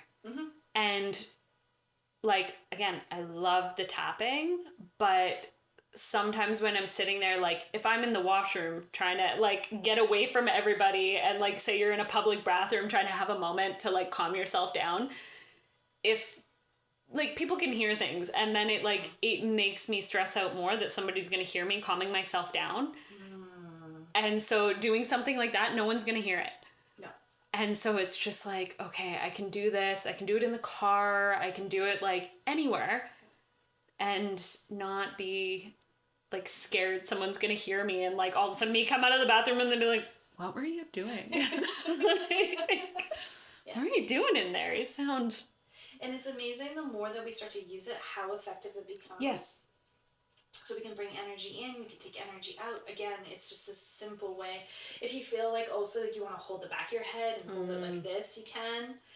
I think the coolest part is watching once I had those tools in place, watching how quickly I could transition myself with my toddler in those really crazy times when they couldn't articulate and they were frustrated. Yes. And the more you use the same tool over and over, it causes your brain to trigger quicker and it takes less time to calm down. It's like any ritual you do. If you do a meditation the same time every day with the same incense, if you walk into a building and that incense is burning, your whole body just goes whoomp, and you're like, whoa, okay, not time to meditate right now, man. Like, let's get back grounded or whatever is going on. But it's like, your brain triggers so much faster. So it's like just using the tools, maybe even sometimes when you're not at your height of stress, just practice it at the end of the night before bed or something, just to take that moment. And it's like, yeah. That simple protocol has helped so many parents with sleep with children and helping the children to start to learn that too, when they can start to get themselves calmed down before they want to explode. Yeah. And I look forward to the day where if the kids learn that technique the first time they have like a sleepover with their girlfriend or something, and they're going to bed and they're just like have their fingers on their forehead and she's just like, what are you doing? And they're like, I'm calming myself, I'm going to sleep. It's like the day where we can do this and it doesn't seem, like we said, weird, where they're just like, sweet, teach me what you're doing, because I'm like, that sounds great. Like people have such a problem with sleep. I'm so grateful I don't. Like, I've never had an issue with it. I like it too much some days. But it's like, it's so important for your body, for your nervous system. Like, yeah. And to get the amount of sleep that you need, right? Again, through that whole understanding of like what you need versus what you're being told you need. It's just, yeah. Like, I like to oversleep, but... So in the book, as well as on the wellness site, you talked about the 3 pillars of stress-free parenting. What are they? I'm going into everything. I love it. I like stalked you on everything. I already owned the book, so. So one of the things that I find very, very frustrating is touch. Because it has been demonized. So I want to bring back that sacred touch is something that we need to come back with. So if we can touch with permission, much like I wouldn't just go and hold the points on my child without permission. Yeah. So it's being able to come into that. So sacred touch. And then we've got body ownership, meaning being able to actually claim what is happening with my body, what's going on with it. So when we can start to look at those 2 pillars, we can start to really understand. I feel like, oh my gosh, I haven't looked at my website in a while. I was gonna say there's a reference of it in the book if you need to read your own book. I've been so into getting myself into the capacity of astrology. I know. I am like, I'm pulling from every corner. Balanced whole being. Yeah. You know, when it comes to that balanced whole being, it's understanding how am I emotionally, how am I physically, but also where am I at with my chemistry. So if we're all of a sudden, kind of like earlier in the episode, you needed to go to the bathroom. Yeah. We now are not listening to the body cues. So we need to listen to those body cues. When we ask a child if they're thirsty or not, and they lick their lips, that's a sign that they are thirsty and that they need water. And then, of course, having nourishment, right? That's actually putting into our body. The easiest sign for that is like when you're potty training a toddler and they start doing the wiggle dance, and you're like, do you need to pee? And they're like, no. And you're like, are you sure? And they're like, check in with themselves, and they're like, oh yeah, I do. Yeah. And it's like, you think in your mind, like, of course you have to pee. You were literally about to pee yourself. Yeah. But it's like, because we learn to trust our bodies. Yeah. Well, and also too, as they're starting to get into that nervous system and understanding it, everyone's on a different time clock of like when they come to and start to understand that their body actually is needing to do something, that it needs to void something. So when it comes to specifically that, I will tell and teach parents and children, when you touch your belly button and an inch on either side, and if you push there and you feel the sensation, it's all because of how we were attached to our mother with the umbilicus.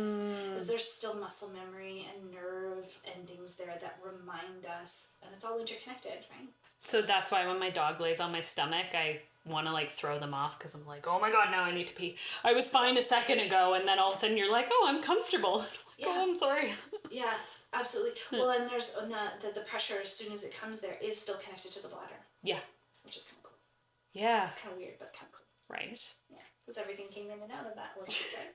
Well, that's now sealed up, but. So I want to, because I'm jumping all over the place, because that's what I do. With the kinesiology, back at that for a second, what was like one of the coolest things that you learned in that like actually surprised you? I know it was a while ago, but. The muscle testing worked, but yeah. you're thinking of something else. No. That's totally different. No, I was just curious. Yeah, it was how effective muscle testing is. Yeah. I knew about energy work and everything previous to taking that training, but actually seeing how the muscle testing worked, and it was so freaking accurate that it actually started to, once I started to work with clients and giving them that tool so they could go into the grocery store and be like, okay, what actual groceries do I need this week for my highest health?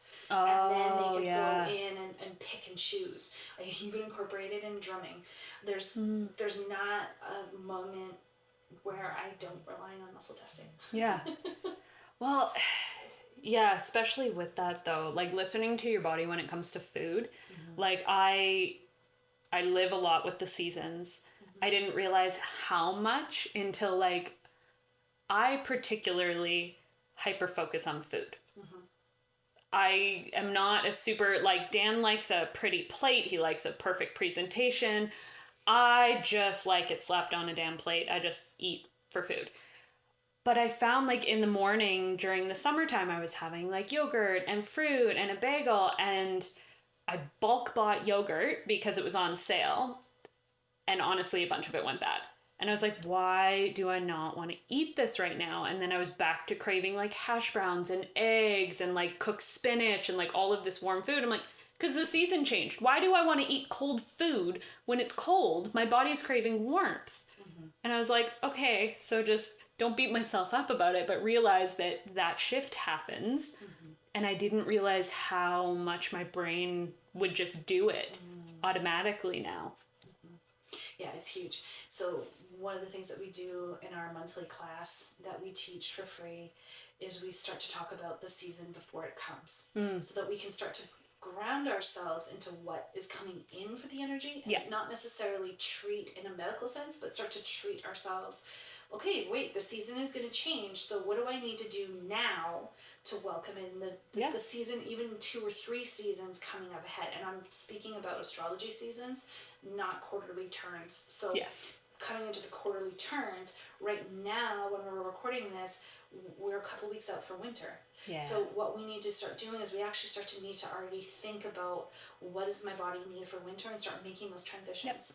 Because then what innately happens is our body then doesn't go into shock, and that shock then doesn't breed ailment. Because the more we can do that, the less ailments we have, because the body's not stressed out to the point of its max. We are meant to deal with stress. But when it gets too bundled up and too intense, then that's when the body breaks down. That's when our immune comes down. Then the body just goes, hey, guess what? You're resting now. You have no choice. Yes. Yeah, it will force you down. This has been so fun. Like, so I think most of that you covered off. Okay, so I wanted to quickly get into the cards that I have here. So they're really cool. You created them. They have the meridians, which we haven't even gotten into yet. Okay, so before we look at the cards, so what are the meridians? Like, what is the benefit of using that system? Okay, this is really cool. We understand that we're alive, right? We are? Yeah. Oh, God. And when we start to look at getting depleted, our body starts to show the energy transition, right? Mm-hmm. So the beautiful thing is the way we've been designed is we have these energy lines in our body that are connected as if they're the backup generator in our body. Mm-hmm. So when we can start to understand where these lines are in our body, we can start to work with those organ systems, those energy systems in our body.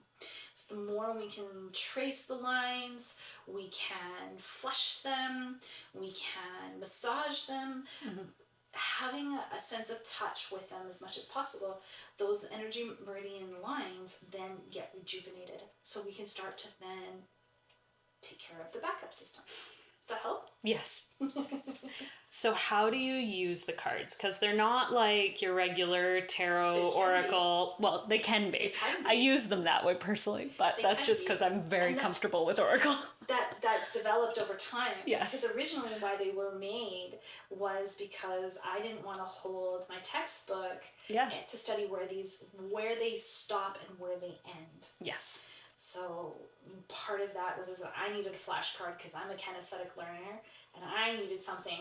And so when I started to look into what kind of paper I could use, I chose to use paper that is waterproof, is tear-proof. I mean, of course, anything can be destroyed with a set of scissors and fire, but these, I wanted to be a tool that parents could pull out and be okay with their children. So you can play Go Fish, you can play Memory, you can play Match, and part of them wasn't to be an oracle deck at all, but that's what now they've become. I've had clients from all over the world. One in particular, she's like, I couldn't believe it. My pain actually went down in less than 2 minutes. Went from a 7 pain down to a 2. This is a woman who's had multiple surgeries, had a lot of huge pain tolerance, and she said, nothing has ever worked that fast for me. She legit just pulled a card, traced the meridian. Yeah. Didn't overanalyze the fact that I have back pain right now, but I'm tracing a meridian on my arm. Yeah. Like, how's that work? Because everything is connected. It's coming back to that whole beingness, right? And understanding that it's not about slicing and dicing everything apart, but actually saying, hey, this system deals with this system, and they're connected. Yeah. So if I deal with the one that has the symptom, the pain will go away. Yeah. Right? Like, or I guess the pain is a symptom, but anyway, nonetheless. Yes. I do, guys. Yeah, it's been really helpful. Like every once in a while I'll pull one and stuff, and it's just, I wanted to show at least one of the cards on the YouTube. Oh my gosh, it's kind of, so it has like a little dude. Okay, yes. So when I was developing these, I needed to make sure that it was a whole being. And this was before we had a lot of gender issues, like really surfacing as loud as they are right now. Yes. And so what I really felt the need for was having a genderless body so that everyone could just connect to their body and not get wrapped up on what parts without being like, oh, but I don't have boobs, do I go right or left, or I do have boobs, or like, and then there is the pericardium meridian that does have the part of the nipple, and I've had some women be like, is it where it's supposed to be? Or I'm like, actually it's further in behind underneath the mammary gland is where we actually need to be in, which is kind of hard to get up and under. Yeah, it is. So that's part of the energy of the nipple and coming down, so it's like it's fun. Yeah, I like that it has like that clear line where you're like, okay, here, draw here, and go down, and and it has like, okay, so what's the information on the bottom of the cards? So part of In Touch for Health, we have metaphors, and some of those metaphors are helping us to go a little bit deeper. So you'll see, these are all affirmation cards. So you'll see some of them are a personal perspective. Another one is personal power. Another one is strengthen. Like, what do I need to do to strengthen? And then the fourth one that we have is skin and hair. Personal power, personal power. What do I strengthen? And then there is our emotion. Of course, I wanted to avoid emotions, right? Who doesn't? So you have 4 question cards for each organ system that's here, or each meridian that's here, and there's 14 of them. And then one of them, what I ended up deciding, because it used to be 5 question cards, But one of the questions that I chose was, what about the color? And a lot of people didn't, the feedback I got from the market was that they didn't understand that because they weren't in Touch for Health training. Right. So I removed color and I replaced it with an affirmation that I felt really helped to ground us into affirming what we might already know. So if someone was doing like say a 5-card meridian reading, yeah, and an affirmation shows up, I explain, or if you pull one from the day, I explain that affirmation is actually you needing to self-honor what you already know that you're doing. Because often we could be taking the walk of the day, doing our journal, doing our gratitude, doing these practices that help to build us up, but maybe we're not honoring them. Yeah. So, this one here for large intestine, it says, I absorb water with ease. I feel safe to release and let go of what no longer serves me. So if this card came up for somebody, I would say, what is it that you've already let go of? What have you not honored in that? So now I know that that's turning into a question, but it's just what needs to be seen. Also, when it comes to the absorbing the water, maybe that person's already drinking water, but they're doing it in a bitter way. Yeah. Like, oh, I hate that I have to drink this much water in a day. And it's like honoring the fact that like, no, I appreciate that I have clean water to drink that doesn't taste like chlorine. Exactly. Or the fact that maybe they're religiously always taking their water bottle. Maybe they need to see, what activities based on the essence of the card. Yeah. What is it that I'm maybe not giving myself credit for? How am I not celebrating myself? Yeah. Somebody might say brag as a word, but it's not being able to make anybody else less than. It's about like, I'm really doing this thing. Okay, so I'm so good at this. Because it's like perfect for this topic, because of water, this is my brag. So as a kid, I went, honest to God, years and years and years, like more than 10 years straight without drinking a glass of water. Yes. So I would drink milk. I would drink juice. I loved milk because my body needed the extra fat and calcium, like a lot. So I would drink a crap ton of milk. So with the water, it's been now, like you've seen, I pretty much like I'll have 1 cup of coffee in the morning. And now it's like I have my water bottle with me all day, every day. And now I drink water consistently. And it's just so weird to me because it was like before it was like, yeah, some people are like, oh, well, you only drink water. I'm like, I went like 20 years or more without drinking water. So yeah, now I pretty much only drink water. My body needs it. But the body can cope and adjust. 100%. I've met 2 people who only drink alcohol and they're not drunk. It's just what they do. And it's blown me away.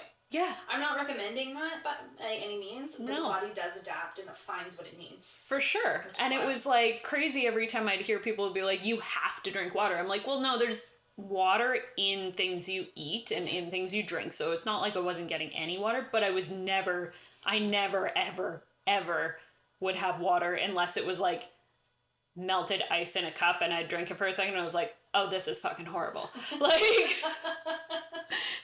To be fair, it was always, especially back then, it was mostly like tap water people would give you. Yeah. And we didn't fully understand everything that's in water now. And it was just, I kept saying, I'm like, it tastes gross. And they're like, no, it's water. It doesn't taste like anything. I'm like, no, it tastes gross. Like, it's disgusting. I'm not drinking it. So, yeah. I know I'm headed to Vancouver next week and I'm already pre-planning on how do I handle my water because I have my own gravity water filter and when you fly you can't take water with you anymore, so it's interesting. And then to see people shift of like, well, you just get water. I'm like, no, that's not all water tastes the same. No, it doesn't. No. At all. No. Especially going to a big city. Yeah, no, it just... Yeah, I'm the person that will go to like the retreats and stuff like that and I have like my big jug of water in the back of my truck with the little pump and I'm like, this is great. Then I don't need to think about where am I getting it or anything because it's like, especially only drinking like a little bit of coffee, the rest water, it's like I won't Our Boston bar location is great for the Shoes Wild Fest. Yes. But the Alberta one, it does have decent water, but I would definitely... Side note. Yeah, side note. I need to pack my water for for... I always have the jug on me if you forget. It'll be in the back of the truck every time. So what do you see kind of coming up for you new for the next year? Well, I mean, the She Is Wild Fest isn't new, but I've solidified my position there as emceeing and really exploring more of, as much as I want to have my medicine tent and do sessions and everything, it's actually just to really cultivate more of that speaker's role for myself. Yeah. And this next year, well, my son will be graduating next week, which is why we're headed to Vancouver from his entrepreneurial course, his business course through the college. And now this next year is really planting myself in that solidified of what does it look like for us to actually really work together with him taking it seriously and coming aboard as more of a partner role than I'm your mom and you're the son. And like, that's kind of where we've been. But as he's matured, growing into that, I know that we will be doing more educational downloads for people. Yes. And being able to really have this sense of freedom about what do you want to learn and how do you want to learn it, and then being able to listen to the people who, you know, what is it that they want to learn about when it comes to self-education, when it comes around that medicine within the self that's there that needs to be discovered. And, you know, it's really exciting actually to think about that. The other part that's going to be coming, and I don't want to rush my other son, but he actually wants to take the Meridian body and turn it all into graphic art. Not like NFTs, but like YouTube videos and being able to turn it into a 3D model. So I don't know if that'll be this year for sure, but he said, you know, I think that's what people need. They need to be able to see where it is. Yeah, and sometimes like I love the cards and I've used them, and then sometimes my over analytical brain kicks in and I'm like, am I doing it right? And what if I'm like 3 inches to the right too far? What am I messing with? So it's like try to just let that go some days and not overthink. But then having that where it would be nice to be like double check of like, oh, okay, no, I'm right, or like if you do this, you're not gonna mess up your day. Yeah, and then this coming year, being able to gain more momentum and reach more parents so that they can have, you know, the membership area that they can go and do their own way of learning, but then also just to be offering more classes and programs of just educating people, because I think it needs to be like edutainment where you get to have fun, but really ingrain it into what is it that you need to live a stress-free life. And actually, instead of talking at everybody, it's talking with them. It's like, super. So it's about that experience, right? And offering that. So I have a few questions that are rapid fire questions for the very end of the episode. Sure. But before we do that, was there anything that we didn't cover? I know I went through like... I don't know. We've been here for like 2 hours. I'm like, what didn't we cover? I know. I have a habit. I really... like, that's something is like, I love learning about people and I love sitting them down and finding out. And so I just sit there and research as much of what you put on the internet. I'll try and find. I think really just, you know, there's a part of parenting that talks about the biological systems, and for that to be not such a shunned and skipped over piece. You know, children can claim and understand what their functions are so that they can kind of just not glaze over and move on, but actually understand that later in life they will have feelings of temptation and wanting to be promiscuous and wanting to step into that, because we're innately designed that way to procreate, but to understand it in a way that their body knows it. And then of course open those dialogues more about helping parents to help their children to be like, it's okay to masturbate. And that it's a solo sport until you're ready to live with any repercussions, you know, whether it's unfortunately like an STD, maybe it's pregnancy, maybe it's, you know, going way too far and having regret, but being able to then somehow in a way to have that conversation with the children, to be grounded enough in yourself. And I believe I've done it really well in my household.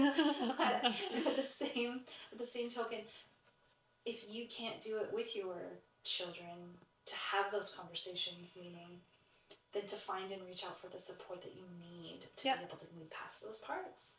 But I feel like it's kind of like any education. Mm-hmm. If I'm homeschooling and I, honest to God, cannot understand math, I'm not going to pretend like I know math and teach them the wrong information. I'm going to source out a math teacher or a friend of mine that's really good at math and bring that in. And it's like, get the help, get the support. If you don't understand it or you feel really uncomfortable, honor that and get help. Yeah, and it's okay. I think that's the biggest piece we need to get over is that help means that I actually am coming from my place of strength and empowerment because I'm choosing to ask and stop the struggle. Yeah, and stop teaching people just things that aren't helping anybody anymore. Yeah. Okay, so for the rapid fire questions. Ooh. Yeah.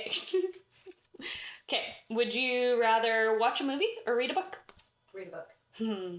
What is your favorite season of the year? Oh gosh. Pick favorite child. Yeah, pretty much. It's a balance between spring and fall because of what happens in those seasons. So I would choose spring because I get to watch things grow. Sweet or savory? Can't you have both? You can. Lately it's been savory. Mm-hmm. So I'm just going to go savory. Okay. This one's going to be hard for you. What's your favorite plant? Oh, shit. Yeah. For what purpose? Like, this is supposed to be rapid fire. The ones that grow. There you go. Yeah, exactly. Best place you've ever been? Chiang Mai. Where on earth is that? Thailand. Okay. Your favorite form of body movement?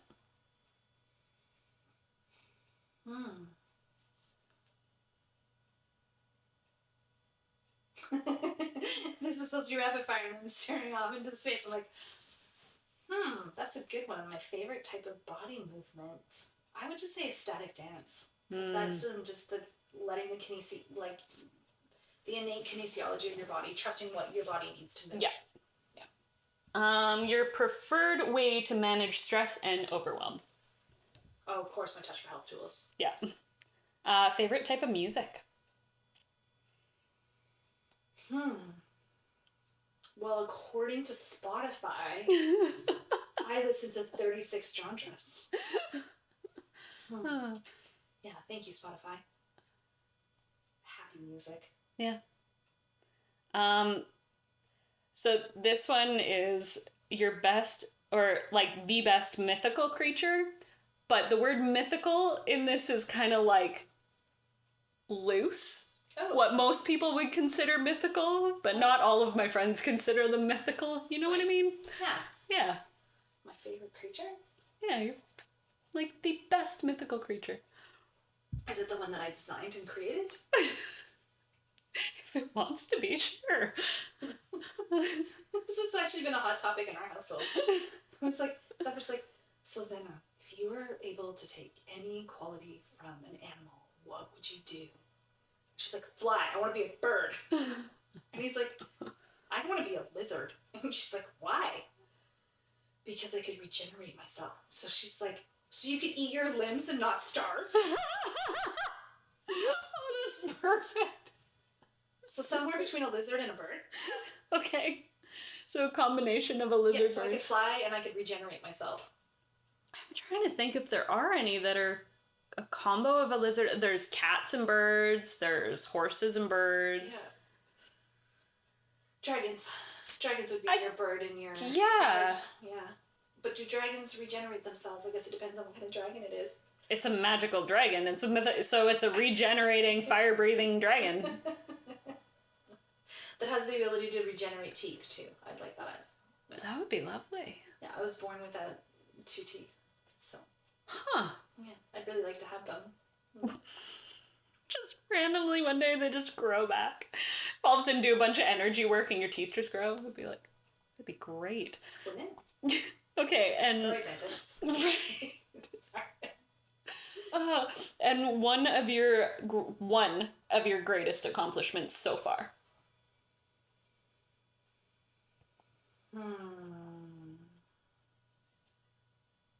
Giving birth and not dying. And Yeah. I did it 4 times. Yeah. But you said once, so I had to be generic. Stepping into being an entrepreneur, to be honest, and realizing that I can choose my own time when I want to work, but then I can also choose to show up for the people I care about. Yeah.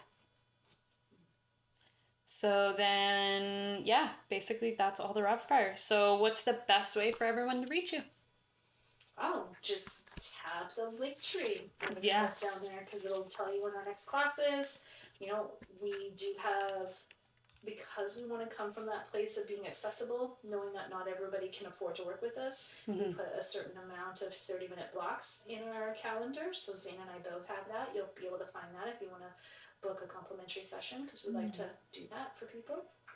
And then the other part that's really kind of exciting there is not only you'll know when our classes are, but then as we're putting events up, you can check out what we're doing. Yeah. Nice. Perfect. And yes, I will actually remember to link everything. Perfect. Cool. Thank you for this. Thanks. Yeah.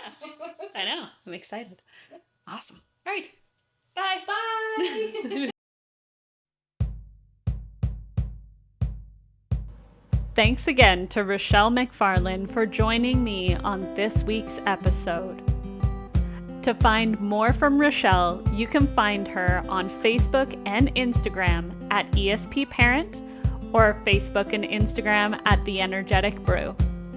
If you found any resonance in today's discussion, don't forget to share, subscribe, and leave a review. Your engagement really means a lot to me. Connect with me on YouTube, Facebook, and Instagram at the Wild Nova Podcast. If you have any questions or comments, you can email me at info@wildnova.ca. And as always, visit my website for any additional resources at wildnova.ca. I'm your host, Janine O'Brien. Remember, the connection between your body, mind, and spirit is a journey worth embracing. So until next time, keep exploring and stay curious.